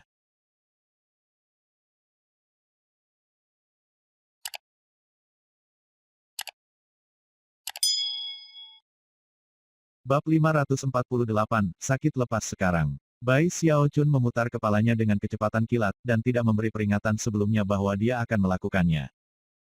Namun, dia tidak melihat apapun yang menempel di punggungnya. Dia bahkan mengulurkan tangan dan merasakan sekitar untuk memastikan tidak ada di sana, sebelum menghela napas lega. Baiklah, bagus. Tidak ada apapun di punggungku. Meski begitu, dia sangat gugup dengan seluruh situasi. Kultivator jiwa dari beberapa saat yang lalu adalah orang pertama yang dia temui baru-baru ini yang tampaknya sadar. Namun, fakta bahwa ia masih memiliki orang kertas di punggungnya sangat jelas, dan juga cukup membingungkan bagi Bai Xiaochun. Setelah melihat sekeliling, dia tidak yakin apa yang harus dilakukan. Akhirnya, dia mengertakkan gigi dan mengambil arah baru untuk masuk. Dia terus menemui lebih banyak pembudidaya, hampir seolah-olah mereka telah berkumpul di daerah ini. Itu akan menjelaskan mengapa dia pergi begitu lama tanpa melihat siapapun. Namun, hampir semua orang yang ditemuinya memiliki ekspresi kosong dan orang kertas di punggung mereka. Mereka yang jernih sering melarikan diri dengan gila melalui terowongan, atau bahkan meronta-ronta ketika mereka mencoba meraih punggung mereka. Yang lain merobek pakaian mereka. Namun, tidak ada yang dilakukan siapapun yang bisa menghentikan orang-orang dari kertas menempel padanya. Semua yang terjadi membuat Bai Xiaochun melompat ke bayangannya sendiri, dan terus-menerus melihat dari balik bahunya. Kadang-kadang, ia akan menemukan lokasi-lokasi dengan simpul-simpul ajaib di tanah, tempat orang-orang kertas biasa tampaknya menyerap energi. Bai Xiaochun perlahan-lahan menjadi panik, dan beralih ke kecepatan yang semakin tinggi. Dia mencoba mengitari daerah-daerah yang memiliki orang-orang kertas, dan akhirnya menyadari bahwa dia bertemu semakin sedikit pembudidaya. Namun, untuk beberapa alasan, semuanya tampak semakin menakutkan dan lebih dingin, ke titik di mana rambutnya mulai berdiri. Akhirnya, dia berhenti dan memilih arah yang berbeda. Namun, keesokan harinya, Bai Xiaochun terkejut menemukan bahwa tidak peduli ke arah mana ia memilih, dinginnya yang menyeramkan hanya terus tumbuh lebih kuat. "Jangan mengejarku," gumamnya, cemberut di ambang air mata. Hati terbakar dengan kecemasan, ia memutar basis budidayanya untuk menjauhkan dingin yang menyeramkan darinya. Namun, meskipun sedikit mengurangi efeknya, dia tidak bisa mencegahnya menyentuhnya. Suatu hari ketika dia bergegas dengan gugup melalui terowongan, dia melihat tumpukan mayat. Ada lebih dari 1.000 dari mereka, dan tanpa kecuali, mereka semua memiliki orang-orang kertas. Orang-orang kertas tampaknya tidur atau menyerap energi dari mayat. Bahkan, banyak mayat memiliki lebih dari satu orang kertas di atasnya, dengan beberapa memiliki sebanyak 7 atau 8. Apa yang menyebabkan mata Bai Xiaochun menjadi lebih lebar dari apapun adalah seorang ahli nujum berjubah abu-abu yang memiliki lusinan orang kertas melilitnya dan menyerap energinya. Ahli nujum itu tidak mati, dan tampaknya masih sadar akan apa yang terjadi. Namun, matanya dipenuhi keputusasaan. Menggigil ketakutan, Bai Xiaochun bergumam, tempat ini pasti sarang kertas. Dari apa yang bisa dia katakan, setidaknya ada 2.000 orang kertas di daerah itu. Mereka tidak bisa melihatku, mereka tidak bisa melihat aku. Takut menarik perhatian mereka, dan khawatir bahwa dia mengganggu waktu makan mereka, dia diam-diam mulai berjinjit ke belakang. Namun, sebelum dia dapat mengambil bahkan 5 langkah, satu dari lusinan orang kertas di ahli nujum itu mendongak hampir seolah-olah itu berbau sesuatu. Menghirup udara, itu berbalik untuk melihat Bai Xiaochun, dan kemudian matanya mulai bersinar dengan cahaya aneh. Bai Xiaochun hampir takut keluar dari pikirannya, dan berhenti bergerak. Sambil menelan ludah, dia melihat kembali ke tukang kertas, lalu perlahan-lahan mengangkat jarinya ke bibir dan berkata syah. Orang kertas itu tampak terkejut, dan sesaat kemudian, menundukkan kepalanya. Merasa lega, Bai Xiaochun baru saja bersiap untuk kembali, ketika tiba-tiba orang-orang kertas memandangnya. Air mata mengalir deras di matanya, dia berkata, aku tidak bermaksud mengganggu kalian. Makan, oke. Aku akan tinggal landas sekarang. Syah. Namun, sebelum dia bisa terus mencadangkan orang-orang kertas yang menatapnya tiba-tiba mulai mengeluarkan jeritan bundar yang menusuk telinga. Itu adalah suara yang bisa menghancurkan jiwa itu sendiri, dan pada saat putaran kedua jeritan memenuhi udara, semua 2.000 orang kertas di daerah itu telah melihat ke atas. Dan banyak dari mereka sedang terbang menuju Bai Xiaochun. Bai Xiaochun hampir takut setengah mati. Menjerit, dia berbalik dan melarikan diri untuk hidupnya. Kalian tidak bermain adil. Aku melihat salah satu temanmu sebelumnya, dan ketika dia memintaku untuk syah, aku tidak membuka kedoknya. Petik 2. Segera, Bai Xiaochun menghilang ke salah satu terowongan di dekatnya, dikejar oleh 2.000 orang kertas. Setelah semuanya menjadi sunyi, area dengan mayat tiba-tiba menjadi sangat sunyi, dan sedikit kemudian, kabut mulai menumpuk.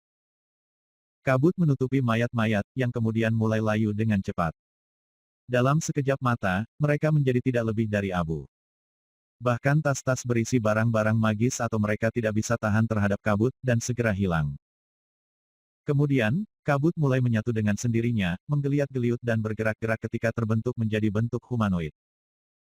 Ketika bentuk itu terbentuk, itu menjadi seorang wanita muda, luar biasa cantik, senyum di wajahnya ditutupi oleh tangan. Jika ada yang hadir untuk menyaksikan senyum itu, mereka akan dikejutkan dengan teror dari betapa anehnya itu. Dia memiliki rambut hitam panjang, dan sosok montok yang jubah biru lautnya tidak bisa menyembunyikan apapun. Dia tidak lain adalah Gong Sun Waner. Pada titik ini, murid kedua di setiap matanya memiliki sosok yang terlihat di dalamnya, wajah seorang gadis muda, yang juga tersenyum. Jangan takut, kakak. Mereka hanya bermain petak umpet denganmu, itu saja. Meskipun suaranya lembut, ekspresinya sedingin es ketika dia melangkah maju, melebur lagi menjadi kabut yang menyebar di semua arah. Di suatu tempat di kejauhan, Bai Xiaochun menjerit dan berkeringat saat ia melarikan diri dari 2.000 orang kertas. Tidak peduli seberapa cepat dia pergi, mereka tetap dengannya. Hampir seolah-olah ada hubungan aneh antara mereka dan dia yang memungkinkan mereka untuk menyesuaikan kecepatannya. Bai Xiaochun hampir kejang-kejang karena ketakutan ketika dia meluncur menuruni terowongan, menenggak satu botol alkohol roh satu demi satu. Dia terus dengan kecepatan tinggi selama lebih dari 1 jam, namun keputusasaan ini, menemukan bahwa bahkan setelah waktu itu, dia tidak berhasil mengguncang satu orang kertas. Tak satu pun dari kemampuan ilahi atau teknik magisnya melakukan sesuatu untuk membantu. Wilayah dinginnya tidak memengaruhi orang-orang kertas, dan meskipun Eternal Parasol-nya cukup kuat untuk mencegah satu atau dua sekaligus, ada terlalu banyak keseluruhan. Ditambah lagi, jika dia melambat sama sekali, mereka akan bergegas ke arahnya tanpa berhenti. Gagasan dimakamkan di tumpukan 2.000 orang kertas, yang semuanya ingin mengisapnya kering sampai dia tumpukan tulang, membuatnya gemetar ketakutan. Aku tidak melakukan apapun untuk menyinggung perasaan kalian. Untuk apa kamu mengejarku? Petik 2. Dia bahkan berpikir untuk menggunakan Water Swamp Kingdom-nya untuk melihat apakah itu bisa mengeluarkan beberapa orang kertas. Tetapi terlalu banyak menggunakan kekuatan spiritual untuk menggunakannya, yang berarti dia perlu menyimpannya hanya untuk saat-saat paling kritis. Lagi pula, jumlah kekuatan spiritual yang diperlukan untuk menggunakan kerajaan Water Swamp satu kali cukup untuk membuatnya bergerak dengan kecepatan tinggi selama sehari penuh. Sialan. Baiklah, aku akan terus berlari selama 2 jam lagi, dan jika orang-orang koran masih mengejar aku, maka aku akan mencoba kerajaan Water Swamp aku. Sambil menggertakkan giginya, dia terus bergerak dengan kecepatan tinggi. 1 jam berlalu, dan Bai Xiaochun merasa lebih putus asa dari sebelumnya. Dia tidak pernah bertemu dengan satu orang pun, dan merasa sedih mendapati bahwa orang-orang di koran sepertinya tidak pernah lelah.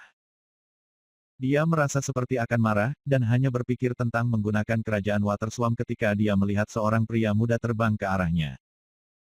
Ketika pemuda itu semakin dekat, jelas bahwa dia gemetar. Dan kemudian dia melihat 2.000 orang kertas di belakang Bai Xiaochun, yang menyebabkan dia terkesiap, dan kemudian berbalik untuk melarikan diri ke arah lain. Namun, meskipun seberapa cepat pendatang baru ini bereaksi, Bai Xiaochun masih bisa melihat wajahnya. Pertama, dia terkejut, dan kemudian, senang. Zhou Yixing.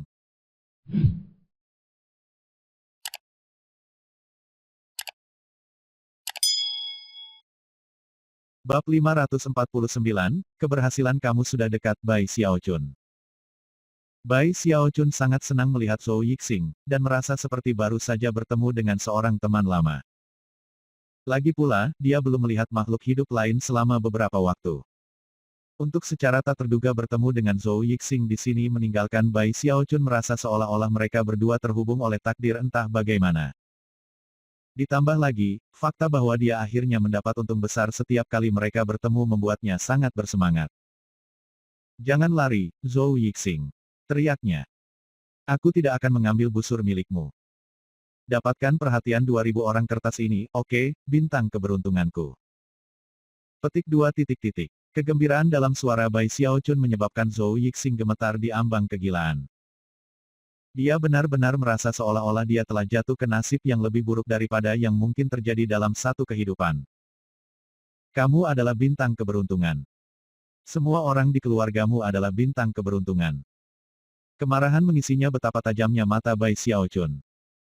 Baru saja, Zhou Yixing berputar secepat mungkin, namun entah bagaimana, masih dikenali. Kemudian, dia disebut bintang keberuntungan, yang mendorongnya lebih dalam ke dalam kegilaan, ke titik di mana dia merasa seperti dia akan runtuh. Selama perjalanannya baru-baru ini melalui labirin, dia terus berdoa agar dia tidak pernah bertemu Bai Xiaochun lagi, namun, itulah yang sebenarnya terjadi. Ya Tuhan, mengapa? Labirin ini sangat besar, mengapa kamu membuat aku bertemu dengan Bai Xiaochun yang terkutuk ini? Ini adalah ketiga kalinya Zhou Yixing bertemu Bai Xiaochun, dan pada saat ini, ia yakin ia memiliki nasib yang lebih buruk daripada siapapun di dunia. Selama pertemuan pertama mereka, ia kehilangan nyala 9 warna. Kemudian dia mengambil panah roh jiwanya. Ketiga kalinya, Bai Xiaochun datang berlari padanya dengan 2000 orang kertas mengejar. Zhou Yixing baru-baru ini sama ketakutannya dengan orang-orang koran seperti halnya Bai Xiaochun. Untuk melihat lebih dari 2000 dari mereka di satu tempat membuatnya takut sampai ekstrim. Apakah aku berutang kepadanya dari kehidupan sebelumnya atau sesuatu? Mata merah dan ekspresi memutar karena marah, dia berbalik untuk menatap tajam ke Bai Xiaochun. Kamu ingin bantuan aku mendapat perhatian dari orang-orang kertas itu? Teriaknya. Baik, karena kamu memiliki harapan kematian, aku kira itu berarti nasib telah menempatkan kamu di tangan aku untuk dibunuh hari ini. Zhou Yixing yakin bahwa dengan mengambil keuntungan dari orang-orang kertas, ia akan dapat memiliki kesempatan untuk membunuh Bai Xiaochun. Kesempatan yang sempurna. Melolong, dia melemparkan hati ke angin, menarik keluar busur hitamnya dengan peningkatan roh 9 kali lipat. Kemudian, ia menarik tali busur ke belakang dan melepaskan suksesi 36 panah jiwa, secara bersamaan terbang mundur jauh dari Bai Xiaochun. 36 adalah batas Zhou Yixing, dan sangat menegangkan sehingga dia sudah batuk darah. Namun, itu adalah betapa dia membenci Bai Xiaochun. Semua jalan ke tulang, 36 panah jiwa menjerit di udara menuju Bai Xiaochun, yang wajahnya jatuh pada kesadaran bahwa, dalam kegembiraannya berlari ke bintang keberuntungannya, dia telah mendorong hal-hal terlalu jauh. Yang benar adalah bahwa ini benar-benar adalah kesempatan sempurna bagi Zhou Yixing untuk membunuh Bai Xiaochun. Aku tidak percaya kamu menjadi pengganggu, Tuan Gorilla. Teriaknya. Ketika panah 36 jiwa mendekat, jelas bahwa mereka terkunci pada posisinya, dan bahwa dia tidak bisa mengelak. Menimbang bahwa ada orang-orang kertas tepat di belakangnya, itu menempatkannya dalam posisi yang sangat berbahaya. Karena itu, dia melambaikan tangan kanannya dan membentak Eternal Parasol terbuka. Kemudian, 36 panah jiwa semua meledak dan Zhou Yixing dengan mengejek berteriak, keberhasilanmu sudah dekat Bai Xiaochun. Mengabaikan luka apapun yang akan menimpanya, dia menarik napas dan meluncurkan 30 anak panah lagi. Anak panah menebas udara seperti pencahayaan, langsung mencapai posisi Bai Xiaochun dan kemudian meledak dengan kekuatan yang luar biasa. Bahkan jika Bai Xiaochun lebih kuat dari yang sudah ada, dia tidak bisa melakukan apapun selain jatuh kembali dalam menghadapi serangan seperti itu. Saat dia melakukannya, 2000 orang kertas meningkatkan kecepatan mereka, menutup jarak dalam sekejap mata. Senyum yang aneh bisa terlihat di wajah orang-orang kertas yang berteriak, dan tatapan keserakahan dan kegilaan memenuhi mata mereka saat mereka menerkam ke arah Bai Xiaochun. Dari kejauhan, Zhou Yixing menyaksikan apa yang terjadi dengan kegembiraan yang membuatnya gemetaran. Lalu dia melemparkan kepalanya ke belakang dan tertawa di bagian atas paru-parunya. Aku tidak membunuhmu, Bai Xiaochun. Ini hanya kehendak langit. Zhou Yixing merasa luar biasa karena bisa langsung melepaskan diri dari depresi yang telah mencengkeramnya begitu dalam baru-baru ini. Saat Zhou Yixing menyaksikan orang-orang kertas menerkam Bai Xiaochun, dia tertawa tergila-gila dan kemudian berkata, Bai Xiaochun, kamu. Namun, sebelum dia selesai berbicara, matanya membelalak, dan kata-katanya tersangkut di tenggorokannya. Tidak mungkin. Yang mengejutkan Zhou Yixing, satu perisai yang berkilau muncul di sekitar Bai Xiaochun, sampai ada lebih dari 1000 dari mereka. Menciptakan penghalang setebal 30 meter di sekelilingnya. Saat perisai menyebar, orang-orang kertas yang telah menerkam Bai Xiaochun menempel di permukaannya. Namun, karena ada begitu banyak dari mereka, mereka akhirnya tampak seperti bola kertas besar. Di dalam bola kertas, Bai Xiaochun bermandi keringat ketakutan. Di tengah teriknya waktu, dia terlalu kekurangan waktu untuk menggunakan kerajaan Water Swarm-nya, dan karenanya terpaksa menggunakan jimat-jimat defensif untuk menghentikan kemajuan orang-orang kertas. Setelah memastikan bahwa perisai itu efektif terhadap orang-orang kertas, ia melihat melalui celah di lengan dan kaki mereka pada Zhou Yixing yang menganga di kejauhan. Zhou Yixing, teriaknya, lalu mulai bergerak ke arahnya. Rahang Zhou Yixing terjatuh, dan pikirannya mulai berputar ketika bola kertas besar itu mulai melaju ke arahnya. Banyaknya orang-orang kertas yang diwakili bola besar menyebabkan kulit kepala Zhou Yixing menggeliat begitu keras hingga rasanya seperti meledak. Dia masih belum mati. Dia berkata dengan marah.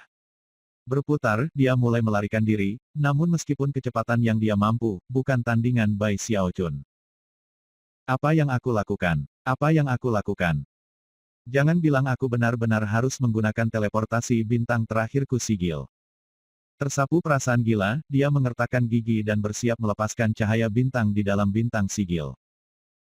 Namun, saat itulah dia tiba-tiba menyadari bahwa 2000 orang kertas yang menempel di permukaan perisai benar-benar menyerap kekuatan mereka, yang menyebabkan bola kertas menyusut. Dengan antusias, Zhou Yixing segera meninggalkan rencananya untuk berteleportasi.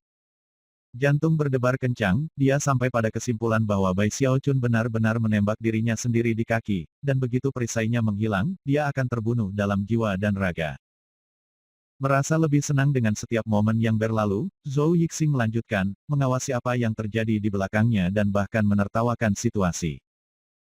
Tiba-tiba, suara gemuruh bergema keluar dari bola kertas mengejutkan Zhou Yixing. Namun, setelah memastikan bahwa itu mempertahankan kecepatan yang sama seperti sebelumnya, dia tenang. Mari kita lihat berapa lama kamu berhasil bertahan, Bai Xiaochun. Di dalam bola kertas, Bai Xiaochun tertawa dingin, dan berpikir tentang apa reaksi Zhou Yixing terhadap kenyataan bahwa dia bisa menarik ratusan ribu jimat kertas dari tasnya jika dia mau. Jika aku menarik mereka semua sekaligus, kamu pasti akan panik. Namun, Bai Xiaochun masih khawatir. Lagi pula, dia tidak memiliki persediaan jimat yang tak ada habisnya, dan pada akhirnya akan kehabisan jimat. Melihat sekeliling ada orang-orang yang menyerap energi perisai, dia dengan cepat sampai pada kesimpulan bahwa mereka menemukan perisai itu lezat. Dengan jantung berdebar kencang, dia memikirkan hal itu lagi, lalu mengeluarkan jimat kertas lain dan melemparkannya ke samping. Benar saja, beberapa orang kertas segera menerkamnya dan mulai menyerapnya dengan bahagia. Mata berkedip, Bai Xiaochun menatap Zhou Yixing yang melarikan diri ke kejauhan, dan kemudian memutuskan untuk mengambil satu risiko lagi.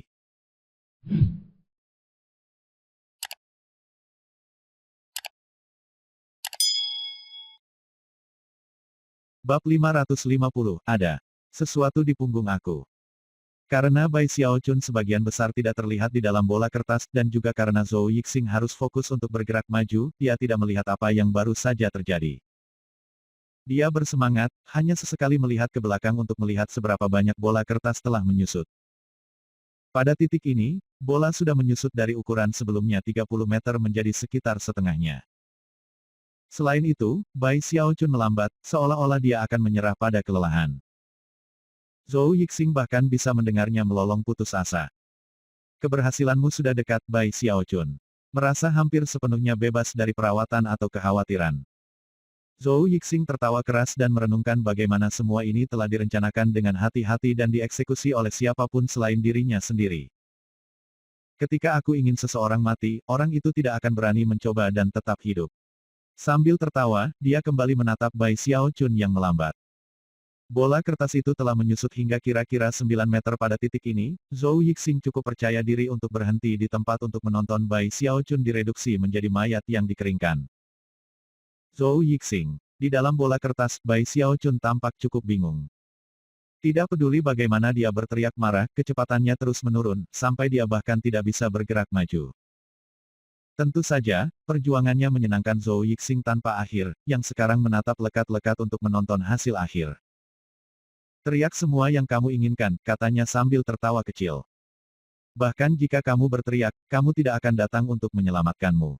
Zhou Yixing senang meninju betapa sedikit usaha yang sekarang dia keluarkan.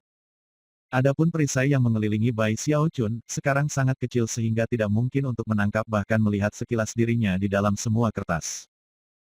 Itu adalah momen kritis di mana Zhou Yixing dengan gugup menyaksikan apa yang terjadi, dan bahkan memvisualisasikan apa yang akan terjadi selanjutnya.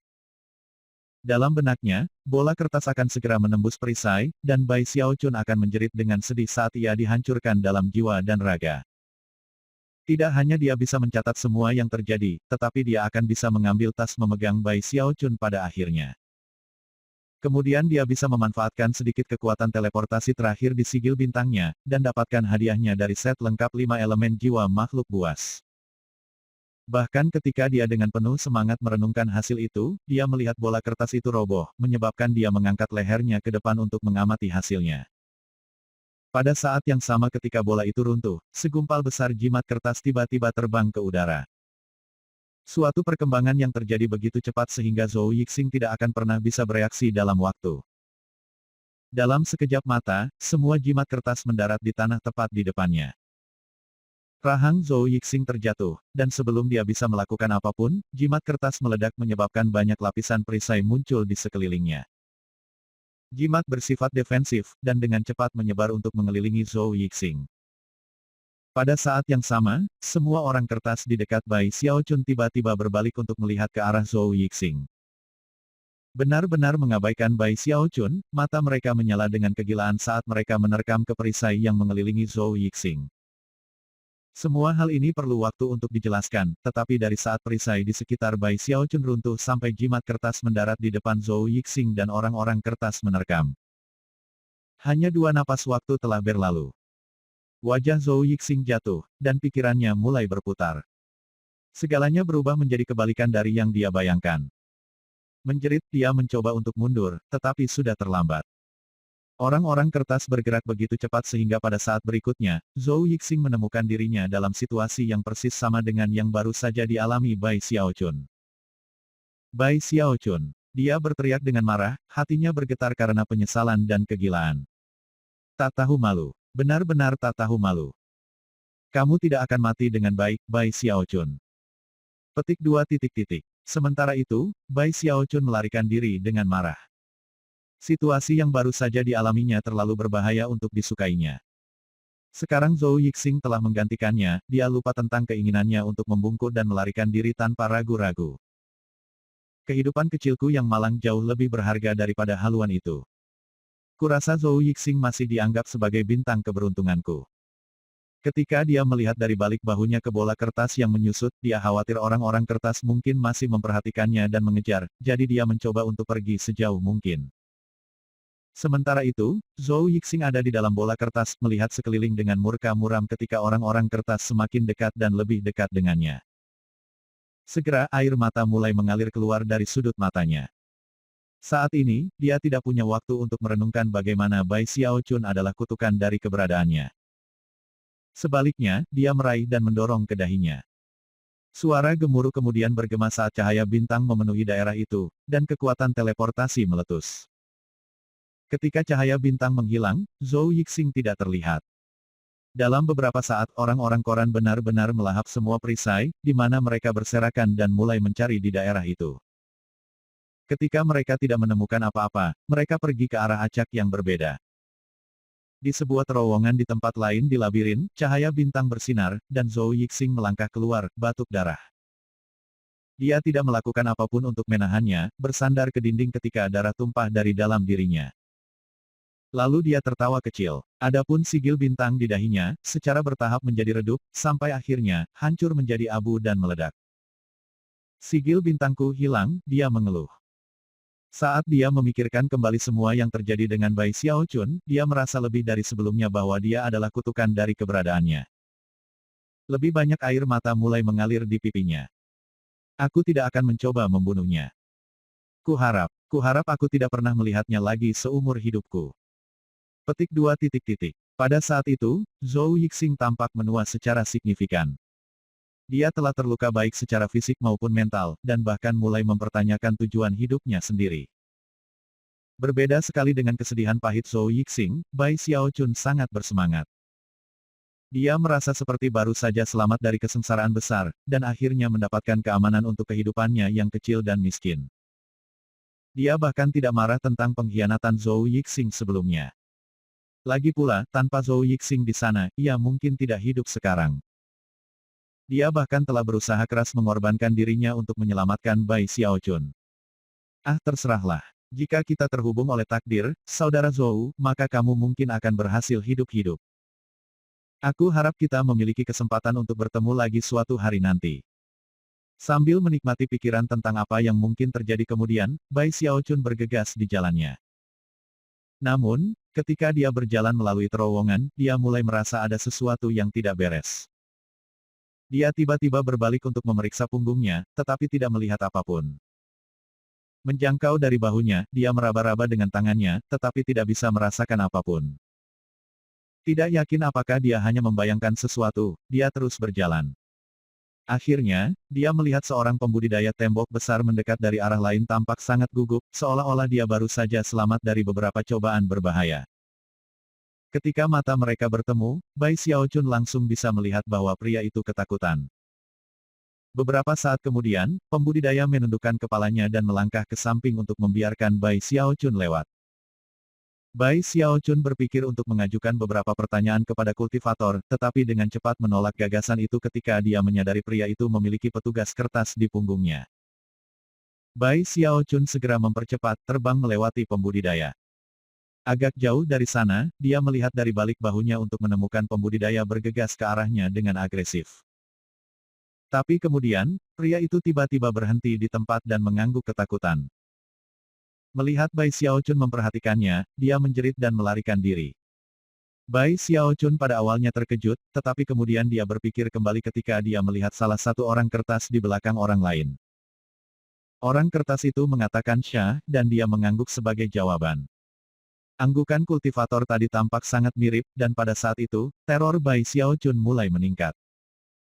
Tidak mungkin aku memiliki orang kertas di punggungku, pikirannya berputar. Wajahnya berubah pucat, dia menoleh ke belakang dan lagi sampai lehernya sakit. Namun, dia tidak melihat apa-apa. Sayangnya, indera ilahi ditekan di labirin, sehingga tidak mungkin menggunakannya untuk memindai dirinya sendiri.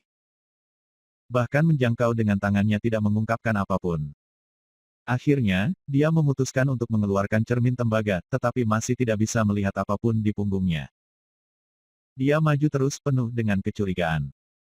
Seiring berjalannya waktu, ekspresinya berubah semakin tidak sedap dipandang, sampai dia benar-benar yakin ada sesuatu di punggungnya. Takut dari pikirannya, dan rambutnya berdiri tegak, dia menghela nafas, ada sesuatu di punggungku.